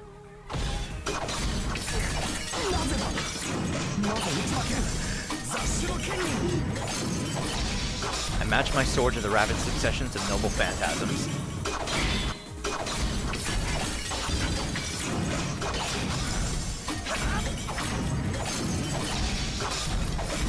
I'm not thinking.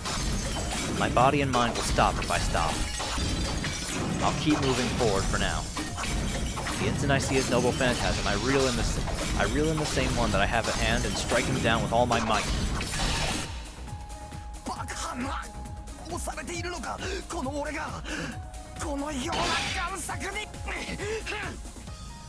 The sounds of clashing swords echo through the area. He cannot handle my attacks and has to destroy my weapon with his. That will be the cause of his defeat. Having over 1,000 noble phantasms, he is the greatest heroic spirit without a doubt. But he is no more than an owner. He is not a wielder who only has one noble phantasm, but is able to use it to its fullest potential. If my opponent was another servant, I would not be able to match them, even if I made a world like this. Even if I have infinite swords, I can't beat an enemy who has a single ultimate noble phantasm. I'm sure Gilgamesh will be able to, but I don't have enough physical ability to.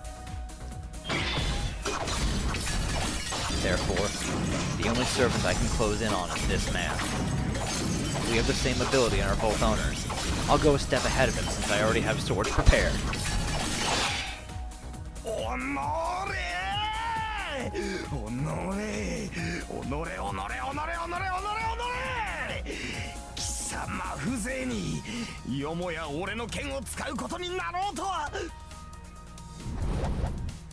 Gilgamesh raises his arm.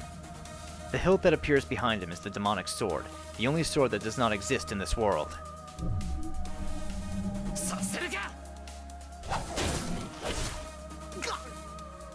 I swing my twin swords. I immediately draw Kancho and Bakuya and cut off his arm as it reaches for his magical sword. The weapons come to a halt. He loses his best sword and is left completely defenseless. My body acts before I can think. With victory assured, my arms and legs drive me into the King of Heroes' space even more sharply to slice his body in two.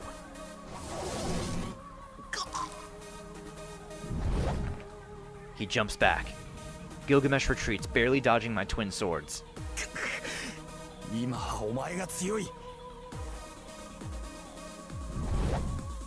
Gilgamesh admits his defeat and tries to retreat. I'll lose if he regains his composure. I have to settle the match at this moment before this heat cools down.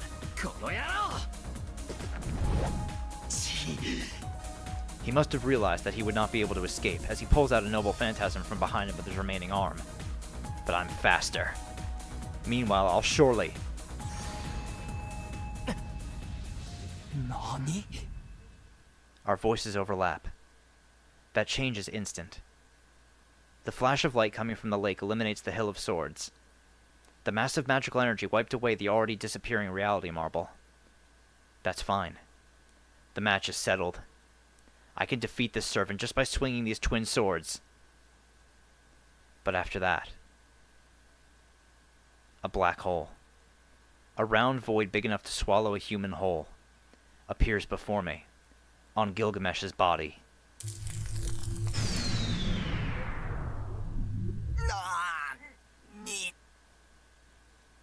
Gilgamesh looks down at his own body, appalled. His body is being swallowed. The golden servant is being swallowed up by the hole that has opened inside him.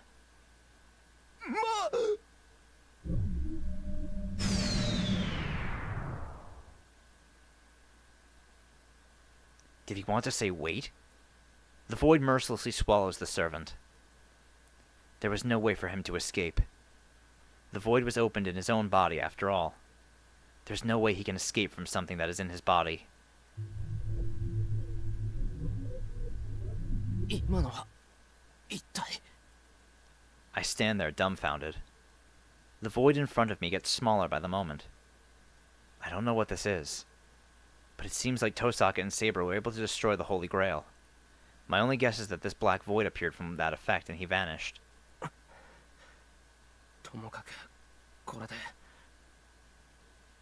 Everything is over. The twin swords disappear. The magical energy occupying my body rapidly fades, and at the same time, やば fatigue assails me. くそまずいなこれじゃ歩けない I want to go see how Tohsaka is doing right away, but my body won't move. Well, I'm sure she's doing fine since Saber went to her. そうだなこっちも少しは I can rest a bit. And the moment I take a deep breath... Fucking sore loser!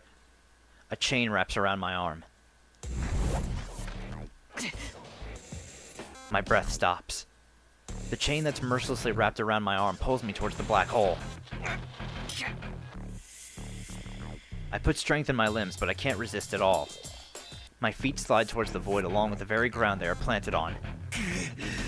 あの出来損ないめ同じサーバントでは核にならんとさえわからぬかお前 The thing crawling from the void was definitely him. But that body has melted here and there. That void must melt anything it swallows. I try to pull the chain off of me, but it doesn't budge. This chain restrained even Berserker. It's not something that I can take off no matter how hard I try. I'm getting drawn in. I'll be swallowed like him if I go near that void. さあ道連れにするつもりかたわけ死ぬつもりなど毛頭ないわ踏みとどまれゲロー俺がその場に戻るまでなこいつ He's so arrogant, even in a situation like this. まさ What should I do? I can't get the chain off no matter what I do. I'll fall into the void along with him like this. Even if I hold out, he'll pull himself out then. It means I'm going to die either way. Bullshit. I'm not going that easily.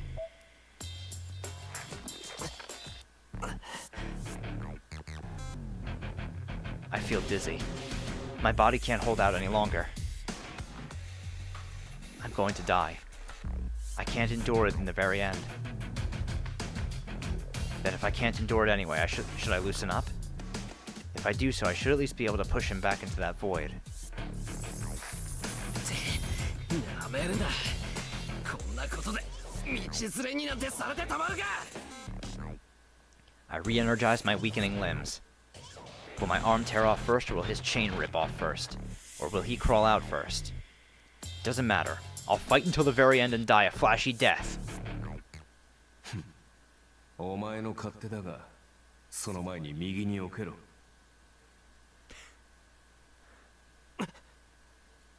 I turn around immediately. I look at the temple grounds in the distance, which have become a wasteland. Something flies by as if brushing past me. 貴様あじゃ The chain comes off. In the end, looking like he saw something unexpected, he lets go of the chain of the heavens.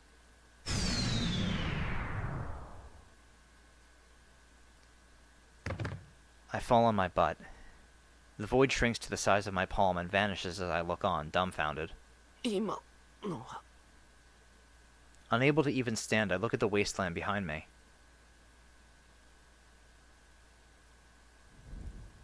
Dawn is near.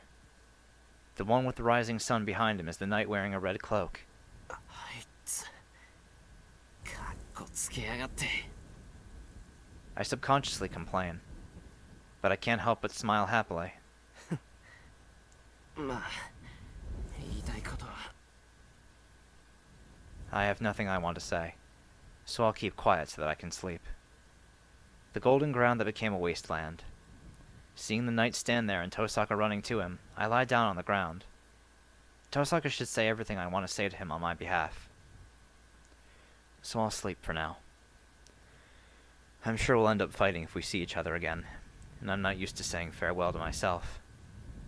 And for the final time, I engrave my ideal into my mind so that I won't forget it and slowly close my eyes.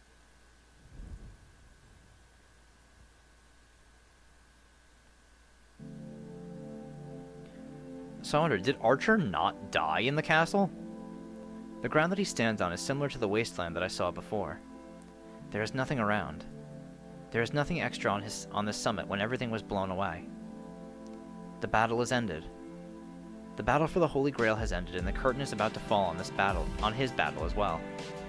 He does not know how long it was, but the accumulated wish that should have bound him forever is gone now. The end quickly permeates into him and melts this era's version of his body. He looks toward the voice calling him. That girl must not have the spare energy to run, but she runs to him, breathing unsteadily. He quietly watches her.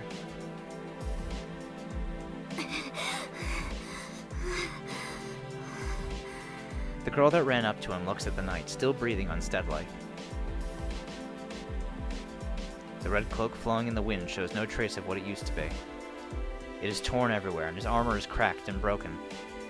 His existence is weak. The knight that stands still with haughtiness, just like the time they first met, starts to disappear from his feet up.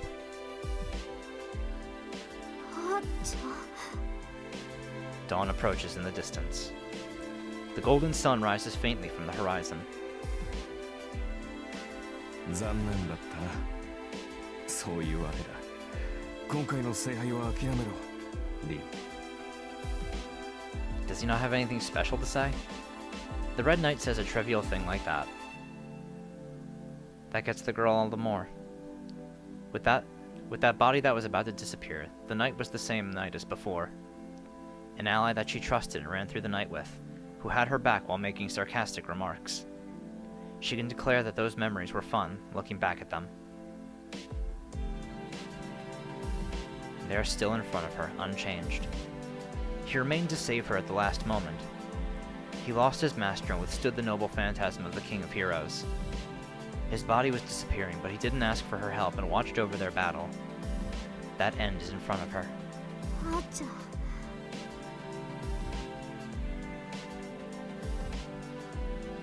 The girl can't think of what she should say. It is always like that for her at the most crucial times. She loses her quick-wittedness when she needs it the most. The knight smiles silently, or slightly. He knew that from the start. The girl's clumsiness is a memory more fond than anything to the knight in red. 何よ、こんな時だってのに笑うことないじゃない。She looks up at the knight, annoyed. いや、失礼。君の姿があんまりにもあれなものでね。お互い、よくもここまでボロボロになったと呆れたのだ。He still has a smile even as he banters. She gets a lump in her throat from seeing his face free of regrets. She wonders if it's okay. The moment she wonders if it's okay for him to disappear like this. あーちゃん、もう一度私と契約して。She says those words that she shouldn't say. それはできない。リンがセイバーと契約を続けるのかは知らないが、私にその権利はないだろう。それに、もう目的がない。私の戦いはここで終わりだ。His answer has no doubt, and his will is pure. His face is as bright as the sunrise, and how can she force him when he's making a face like that? けどそれじゃあんたはいつまで経っても。Be saved. The girl swallows her words and looks down. That is not something the girl should say, and it wouldn't be granted even if she kept the knight in this world. 参ったな。この世に未練はないが。It's troubling to have this girl cry. For him, the girl always has to be positive, realistic, and indulgent. He was always encouraged by her, That's why he wanted this girl to be her usual self until the very end. リン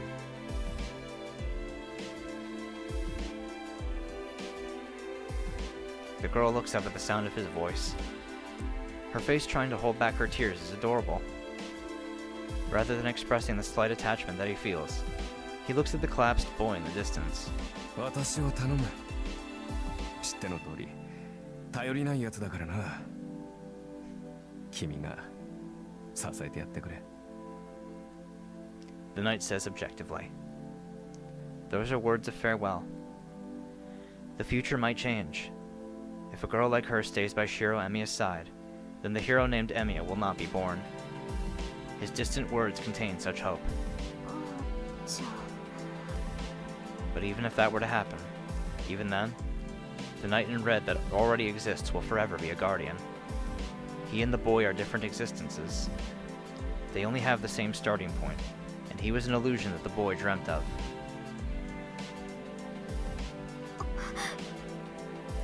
There's no salvation available for this knight anymore. There is nothing to give to him, as he already died and became a phenomenon. The girl nods in spite of that. Because she cannot give him anything, she gives him the biggest smile in the end. He asks her to take care of him. In other words, in order to answer the trust that they put in her. 分かってる。私頑張るから。あんたみたいにひねくれたやつにならないよう頑張るから。きっとあいつが自分を好きになれるように頑張るから。だからあんたも。 Forgive yourself. She doesn't put it into words. The girl looks up at the disappearing knight with a flood of emotions. How much salvation did that bring? After engraving the girl's smile into his memory with pride. Aww. 答えは得た。大丈夫だよ、遠坂。俺もこれから頑張っていくから。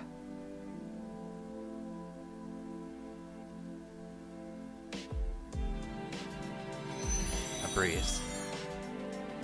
The knight finally rests his wounded body without waiting for the girl's reply. なんだ。結局文句言い損ねちゃったじゃない。 She wipes her tears as they well up and says to the man who is no longer there. That voice is invigorated, and she regains her usual stout-heartedness. It is only natural. She doesn't have the time to be down after he made a face like that. She says farewell to the wasteland where the knight stood, and the girl runs down to the collapsed boy. In the golden sunlight, his smile as he disappeared was just like the boy's from the past. Aw, that was really sweet.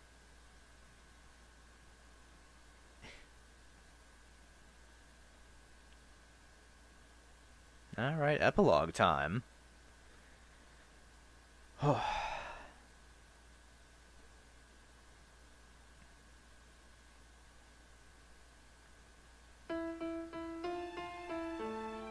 Sometimes I recall that sword fight.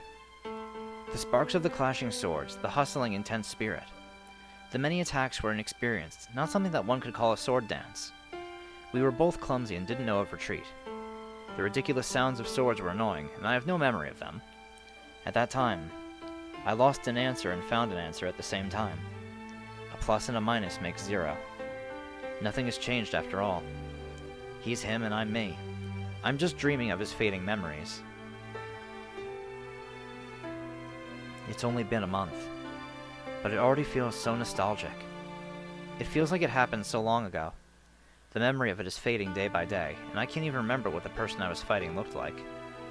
That also can't be helped. That was something that was impossible from the start. It's not like either of us believed that the fight would change anything. We just tried to attack our own shadow to ascertain ourselves. That's why there was nothing we would gain from winning. Something like that has been stuck from the start and it won't ever go away. It's the end if you lose and there's no prize if you win.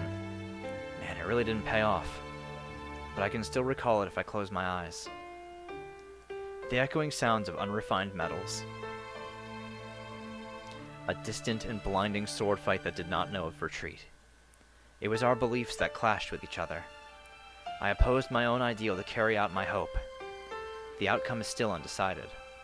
I don't know which one won or which one remained.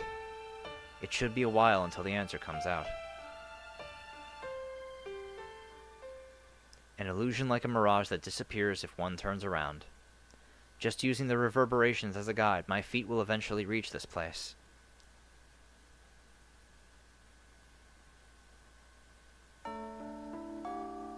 Hora, 起きんかったわけ。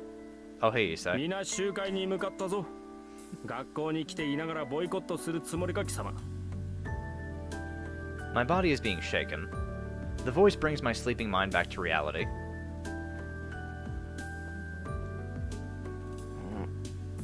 あれ、なんで一星がいるんだ。 I lift my face up from my desk and stare at my classmate's face. なぜなどない。ここは教室で。今日は2年最後の日で。時刻は終業式10分前だ。姿が見えぬからもしやと探しに来れば、本当に居眠りしていると呆れたぞ。 I don't know if he's panicking or if he's mad, but it's rare for Issei to be yelling. It is only Issei and me in the classroom. It's 9:50 a.m. The end of the term assembly is from 10 a.m., so everyone must have gone to the gymnasium. もし、きちんと目が覚めているか、エミヤ。ああ、今ので完全に目が覚めた。サンキュー一星。起こしに来てくれて助かった。分かればよろしい。だが礼は後だ。急がねば間に合わん。お前と俺が欠席とあっては、藤村先生がどんな暴れっぷりを示すか見当もつかんからな。了解。明日から休みだっていうのに無茶な課題出されたらクラスのみんなに顔向けできない。藤姉をおとなしくさせるのは任された。頼むぞ。これ以上宿題が増えれば皆に顔向けができないどころか間違いなく呪われる。 That's a scary way to put it, but it's frightening how it is the truth. Last summer, the amount of extra homework we got after we made Fujine mad was insane. It wasn't even English homework. I don't know what she was thinking when she told us to enter some competition anywhere in the country and win a medal. エミヤ、急げと言っておろうが。悪い、すぐ行く。We should hurry to the gymnasium for now. It takes 3 minutes if we run from here to the gymnasium. We should be able to get there 5 minutes before if no teacher finds us. いや、それはダメだ。廊下を走るのはいかん。 That was naive of me. As expected of the student council president, he's really committed, as he is still following the rules even in this situation. 立派だ、一星。けど、歩いてたら間に合わないぞ。走らぬ程度に急ごう。何 ?1 分前だろうが何だろうが、間に合いさえすれば言い訳は立つ。I nod and walk faster. It's mid-March, but the sky that I see out the window is amazingly blue. Fuyuki City has long winters, but it seems like spring is finally around the corner. The days went by quickly. It's been a month since the Holy Grail War, and the town is back to the normal Fuyuki City. The Holy Grail was destroyed, and most of the damage caused by the Masters was taken care of by the church. The person that came to substitute for Kirei Kotomine was old but energetic, and everything was settled efficiently. But the traces of the war are still left here and there. Soichiro Kuzuki, who chose to fight as a master, is considered missing.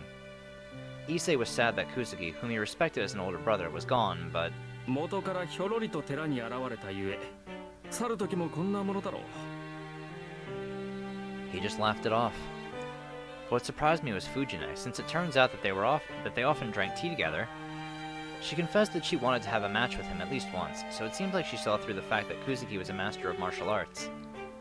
Shinji's life was saved by Tohsaka, and he's currently in the hospital.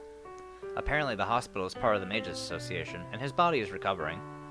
Sakura is busy visiting Shinji, so she's been showing up only on weekends this past month. I went to go snoop on them once, but they were getting along so well that I thought I was seeing things. I don't know if whatever was possessing him went away from that incident, or if he's just unenergetic from the wounds. Either way, the Shinji that I saw being taken care of by Sakura was sarcastic but sincere, and he's acting more like the Shinji that I first met. Saber's not here anymore. After she destroyed the Holy Grail, she left this world as a servant. The moment she destroyed the Holy Grail with her own hands, she must have been released from whatever was binding her. It's frustrating that I didn't get to say goodbye, but I should be glad that she's released from her fixation on the Holy Grail. If I'm able to see her again, I want to thank her as much as I can.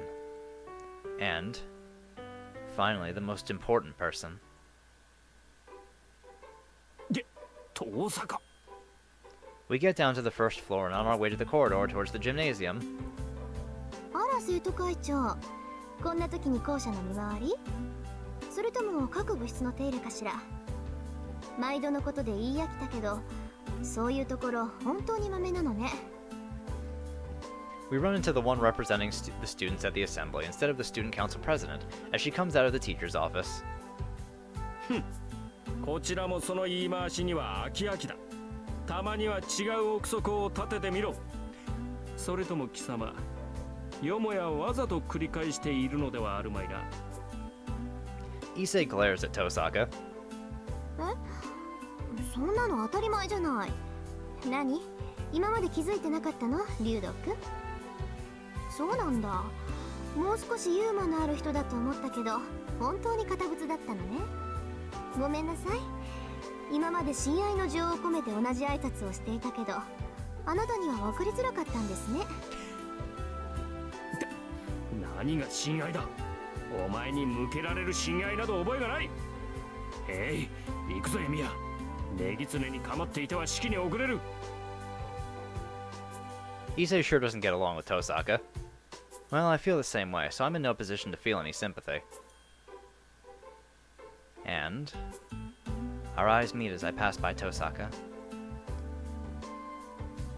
We decided that we would act normally when there are others around. I naturally ignore Tohsaka and follow Issei. However, おはようエミヤ君。今朝も元気そうで嬉しいわ。I don't know what she didn't like, but she embraces my arm and puts on a big smile. My mind goes blank. We have been seeing each other every day, but this is the first time we've touched each other like this in a month.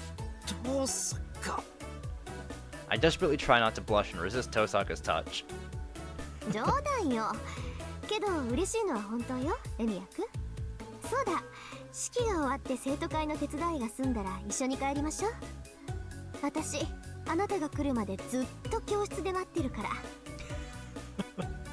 Tohsaka puts emphasis on keep on waiting. 何を口にするか貴様。とっととその腕を離さんか。Issei's having a mental breakdown over there. 何って、竜道君には関係ないでしょ。それじゃあ失礼。生徒会長に代わって挨拶をしなくちゃいけないから、私も忙しいの。Tohsaka leaves with the noisy footsteps of a victor. どういうことだエミヤ。貴様、あのメギツネとどういう関係だ。いや、どういう関係って言われても困る。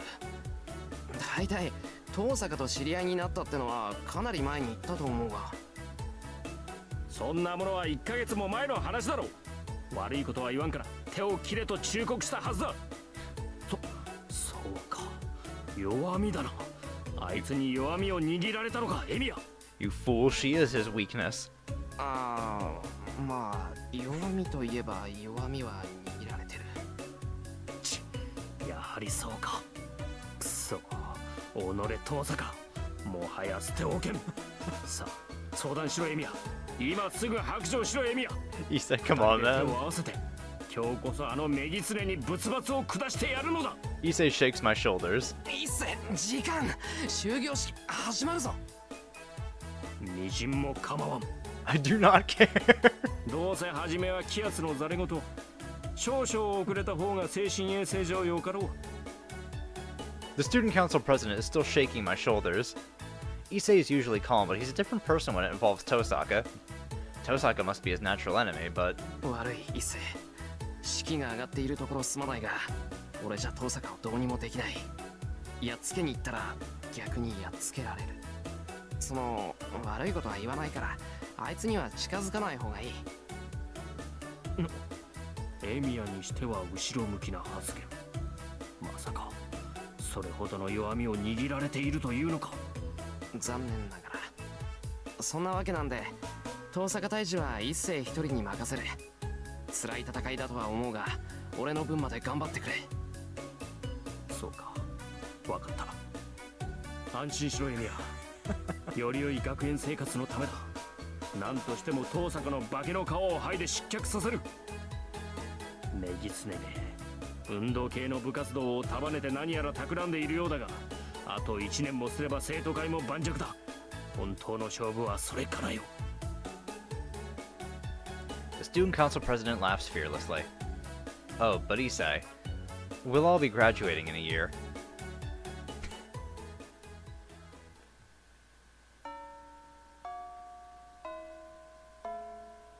The end of the term assembly ends and school starts to calmly lose its liveliness.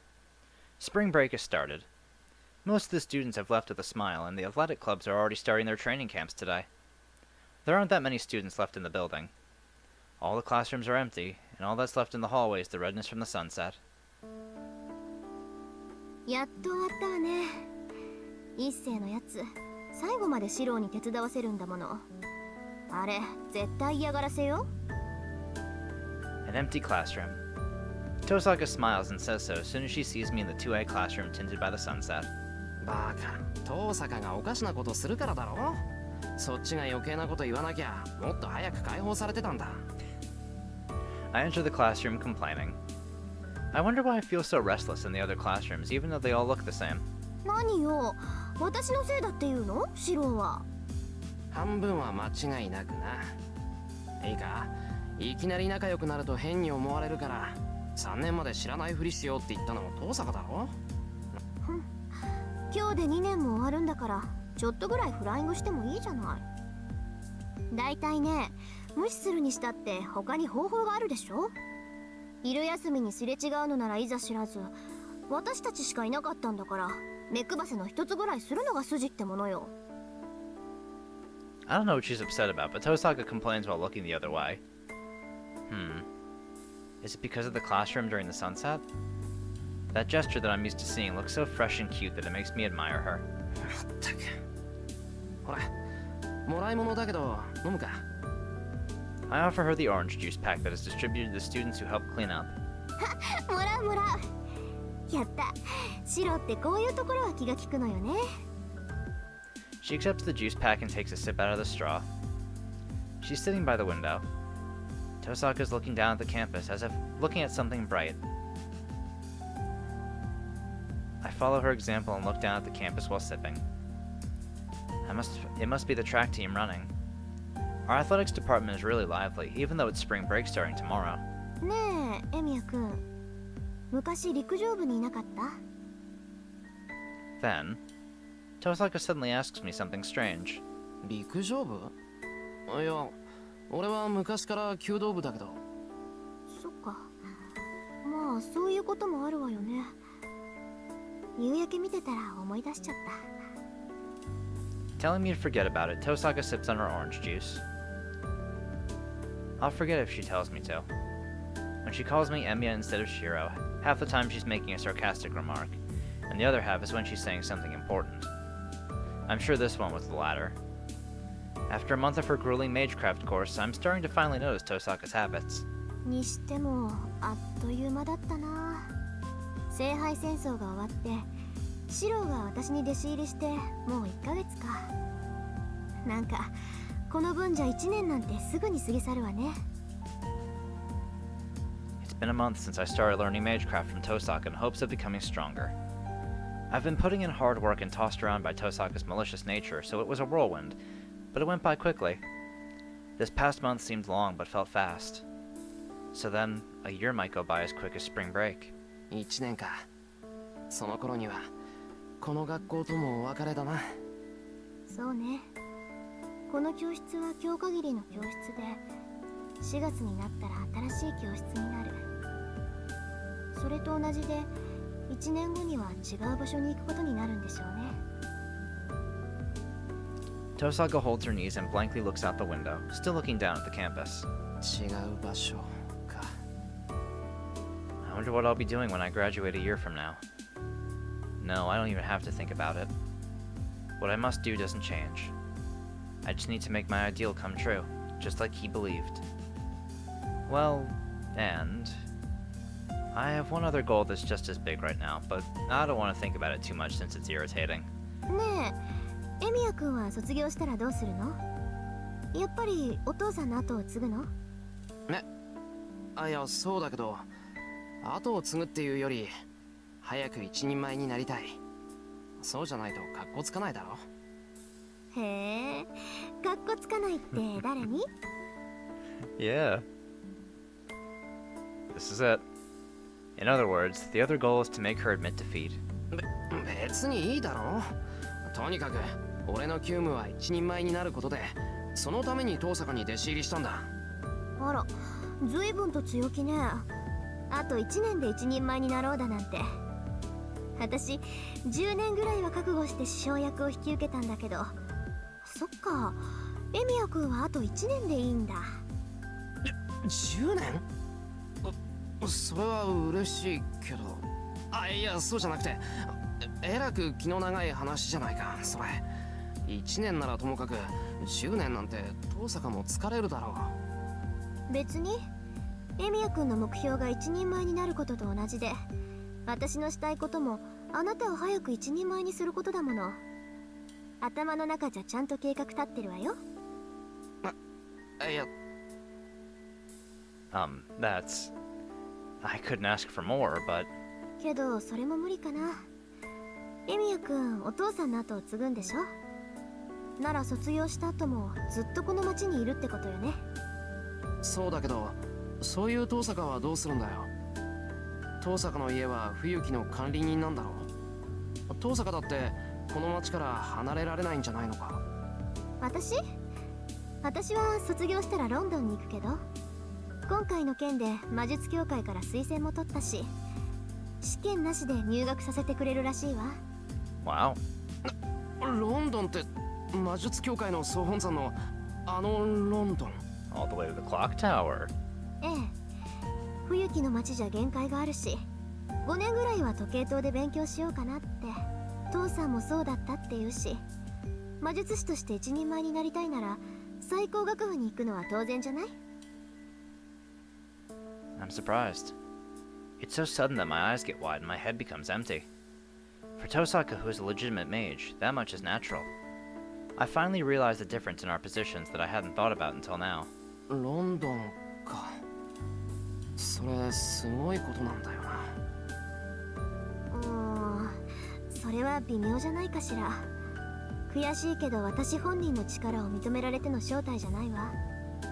父さんの功績もあるし、今回の件だって単に最後まで残ったからだし。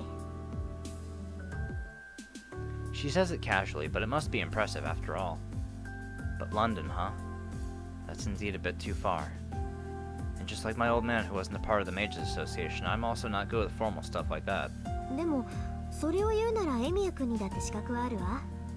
私が推薦すれば入学試験ぐらいは受けさせてもらえると思うけど。 But I might be able to move there at least. I can start working more, study English, save up enough for the flight to Britain, and about a month's worth of living expenses, and find a job over there. エミヤ君にとって教会は敵地だから乗り気はしないだろうけど、時計塔ならちゃんとした道具も揃ってるし、修行にはもってこいよ。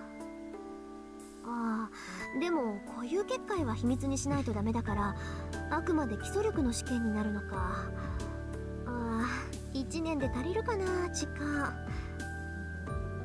No, even if I hypothetically rented an apartment there, I don't know what kind of place the clock tower is, but I'm sure Tohsaka will get even busier.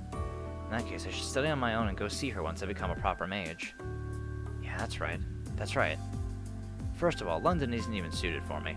I bet I'll faint if I go there and it's filled with people like Kotomine. ちょっと、人の話聞いてる？エミヤ君。なんか言ってたのか、遠坂。Tohsaka goes quiet with a clouded expression. Then, as she takes a deep breath with a serious expression, 言い忘れてたんだけど、私は遠坂の後継者として招かれてるの。つまり一人前の魔術師としてちゃんとした一人部屋をもらえるってこと。She says something that doesn't make sense. だから一人前の魔術師として認められているの。そうなると弟子の一人や二人はいて当然でしょ。ほら向こうじゃ派閥争いもあるっていうし、一人ぐらいは弟子を連れて行ってもいいんだって。 Tohsaka glances at my face. それは Even if I'm thick-headed, I can at least tell what Tohsaka is trying to say. In other words, そうよ。世話係としてなら身内一人ぐらいは無条件で連れて行けるみたい。それなら試験を受けることもないし、学費も何もかも免除になるわ。まあ扱いは教会の学徒だけど、教会には属さないっていう損な役回りになっちゃうんだけど。 color returns to my mind that went white. No, I force color back into it and mobilize it. What Tohsaka is saying, I rack my brain and absorb myself into weighing my options that I have a year from now. I must look funny being flustered as Tohsaka is giggling. なんだよ。俺は別にお前の言葉に踊らされてるんじゃなくてだな。言いたいことはそれだけ。私はロンドンに行くけど。 She looks softly at me. Tohsaka looks at me with a mischievous expression. Aww. ねえ、シロはどうするの？ She gently asks me as if seeing through my heart. My face turns red in an instant. Her words and behavior alone blows away my trivial humility and dislike towards the association. This is what I mean by Tohsaka knowing my weakness. Falling for her is a weakness that I haven't been able to deal with for a long time. あら、突然だんまり？私、答えを聞いてないんだけどな。 She keeps smiling mischievously. She knows what my answer is, yet she pursues and attacks mercilessly.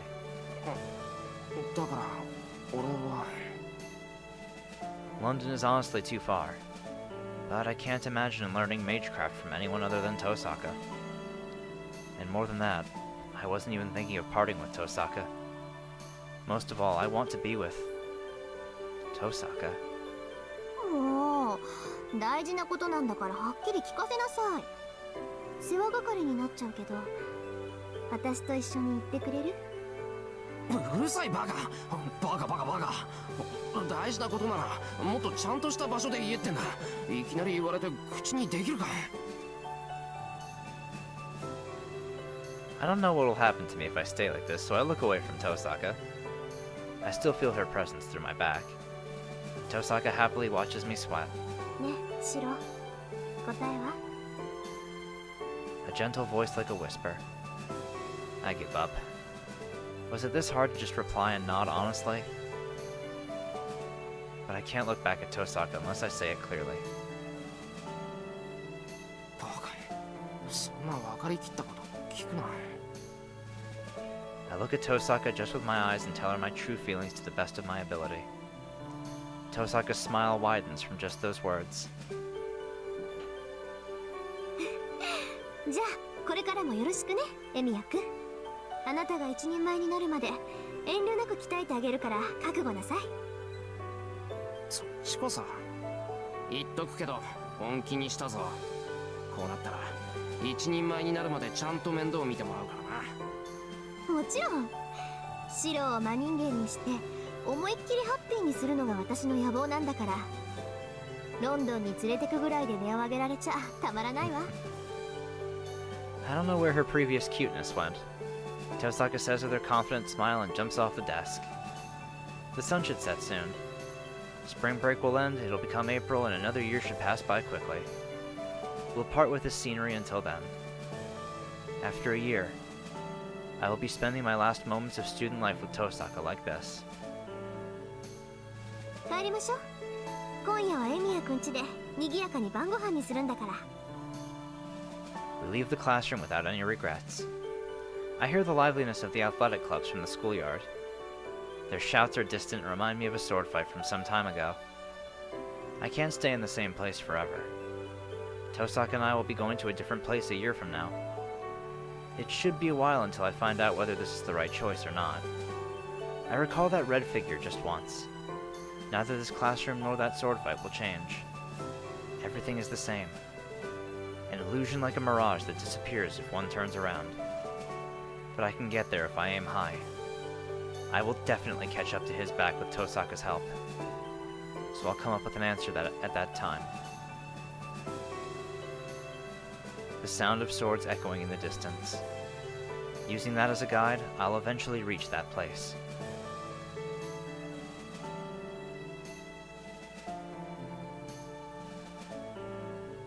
Walking with the wind blowing on your face, walking towards the future. Busy days with no compass to guide you. After traveling to distant exotic countries, you'll return to where you belong, one sunny day. Oh, that was a really cute ending. I like that one a lot. Oh, what a fucking root. I mean, you know, Rin's my favorite, if that wasn't obvious enough. I fucking love this woman. She's great. So yeah, I really liked this path a lot. It was good. So yeah, that means we only have one left, and that is going to be Heaven's Feel. Oh, look at Rin being all cute in that baseball outfit. I want to try to get started on that one as soon as possible, because I'm thinking after I finish Heaven's Feel, and I'm done with this game, I'm thinking I might want to just immediately jump into Hollow Ataraxia, because I'm really liking these characters a lot. I'm not gonna lie. It's man. I can't believe I only have one path left. I gotta brace myself for what that one's gonna do to me. Ooh, boy. This will be quite the journey, but we're almost at the end. Guys, like when I first started, this game looked so daunting to get through, but now that I'm 2 paths in and about to start the final path, I'm feeling really good about this. Like, this has been a joy all around.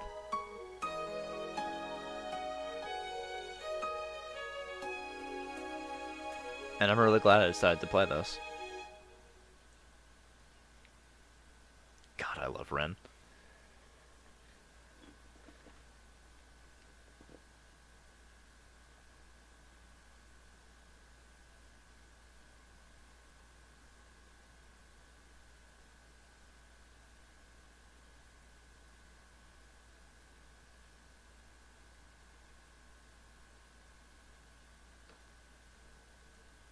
Oh, just had to click. I thought it was going to do something, but no, I just had to click. Answer.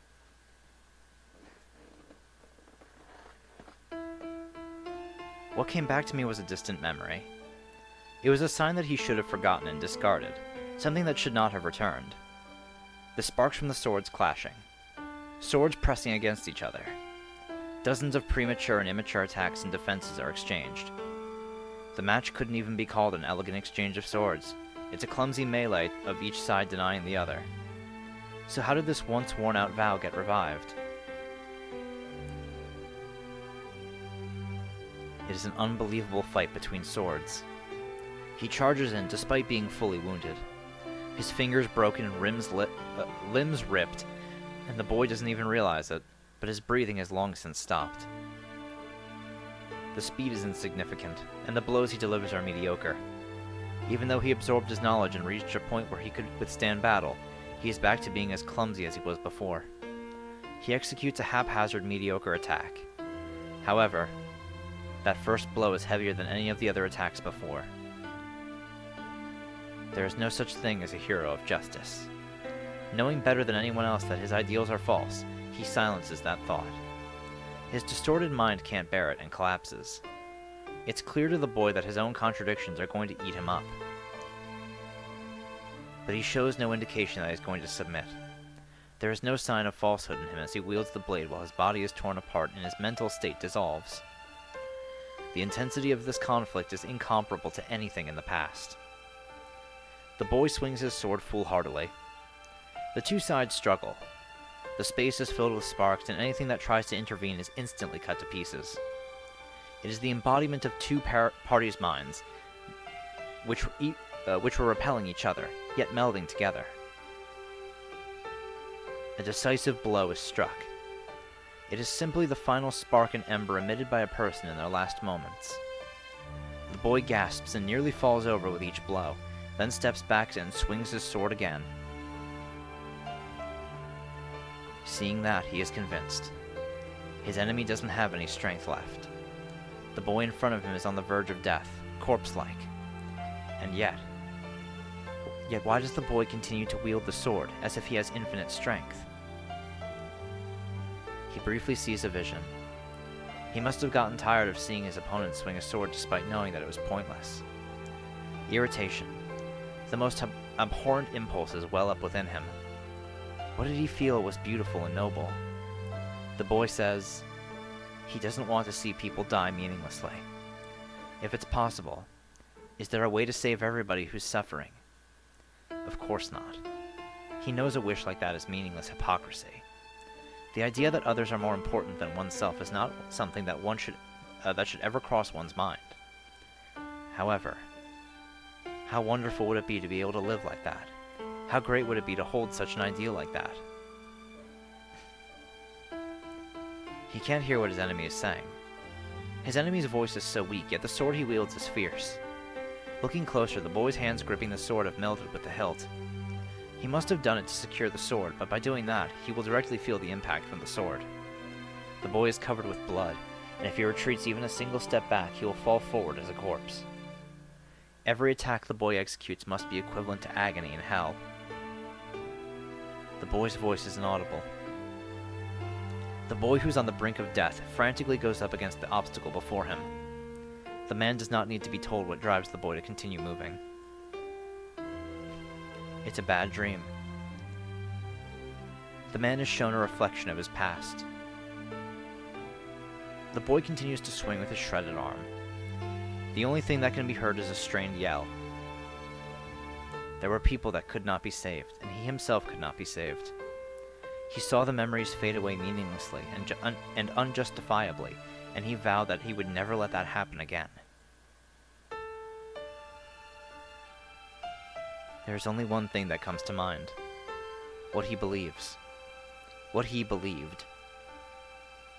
An ideal he once swore to never let anyone else have. Even now, he swore he would not let anyone take it away from him. And then, the man realizes that there is no end to this repeating conflict. This enemy will not stop. The enemy will not stop on his own. The boy strikes with all his might, but his efforts do not grab the man's attention. The boy is trying to cut down himself. He is the one who is doing the obstructing. The enemy is wielding his sword for what he believes in, for the sake of what he can continue to believe in. Realizing that, the man gnashes his teeth. He sees the boy keep fighting, even if he knows he can't win, even if he knows there's no point. That is the exact mistake the man once made. But then, why? Why does he keep looking at that boy straight on? The high-pitched sound of metal. The attack finally gets parried. The opponent should never have been able to block the attack, but he repels the man's attack with all his might as if it were natural. The mirror shatters. He's not that strong. He's not at all strong. The way he looks when he fights is ugly, and it's beyond appalling. But that sight. Who in this world could laugh and scorn him for that? He holds his breath. The enemy flicks his sword and resheathes it in a single large stance. This will be the final attack. Will he be able to stand any longer with his wounded body and fading spirit? He will. The boy overcame those extreme limits 10 times already. Then even if the man prevents this incoming attack, the enemy in front will surely not stop. He wields his sword as he crumbles to the ground, but his eyes, they're looking straight at him. Briefly, he sees a familiar dream. This dream, Who thought of it, and who passed it down to whom?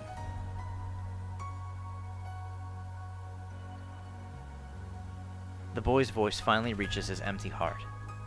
A single scene comes into sight. What an ugly, obsessive, false sense of goodwill. A beautiful, struggling ideal. The final blow comes, but the man does not see the sword that is about to pierce his chest. That is the only thing that motivates the boy.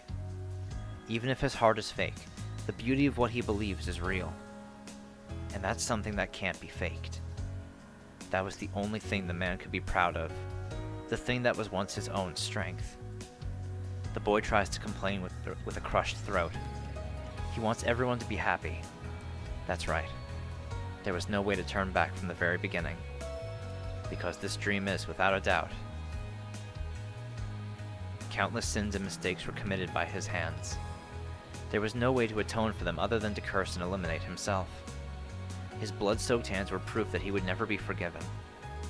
And yet, his gaze is straight. Mistakes and lies. He shakes off everything that pierces him, and he continues to run without stopping.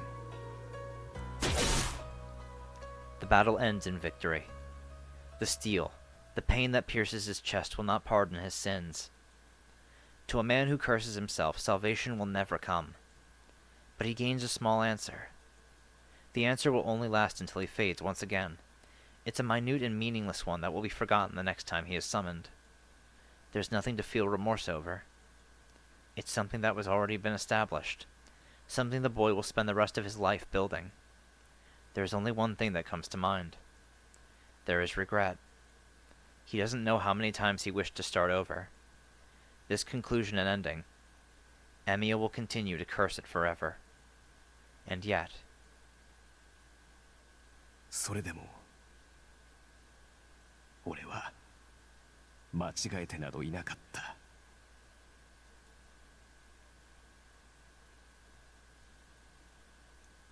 there's nothing to talk about. The boy will stay, while the man will go. The only thing that remains in memory will be the exchanged blows. The path stretches into the distance. Relying on distant echoing sounds, the boy heads for the wilderness.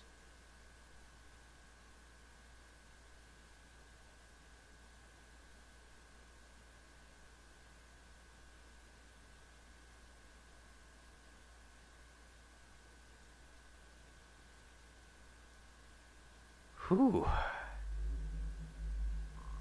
Alright.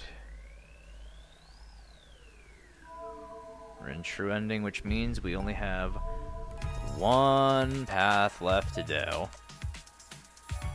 Oh, man. Oh, this is gonna be something, isn't it?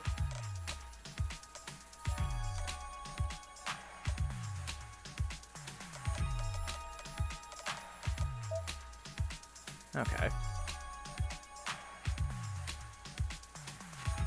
So we'll end things off here then. And in the next episode, we'll start a new game one last time and get started on Heaven's Feel. So, I will see you all then. Bye.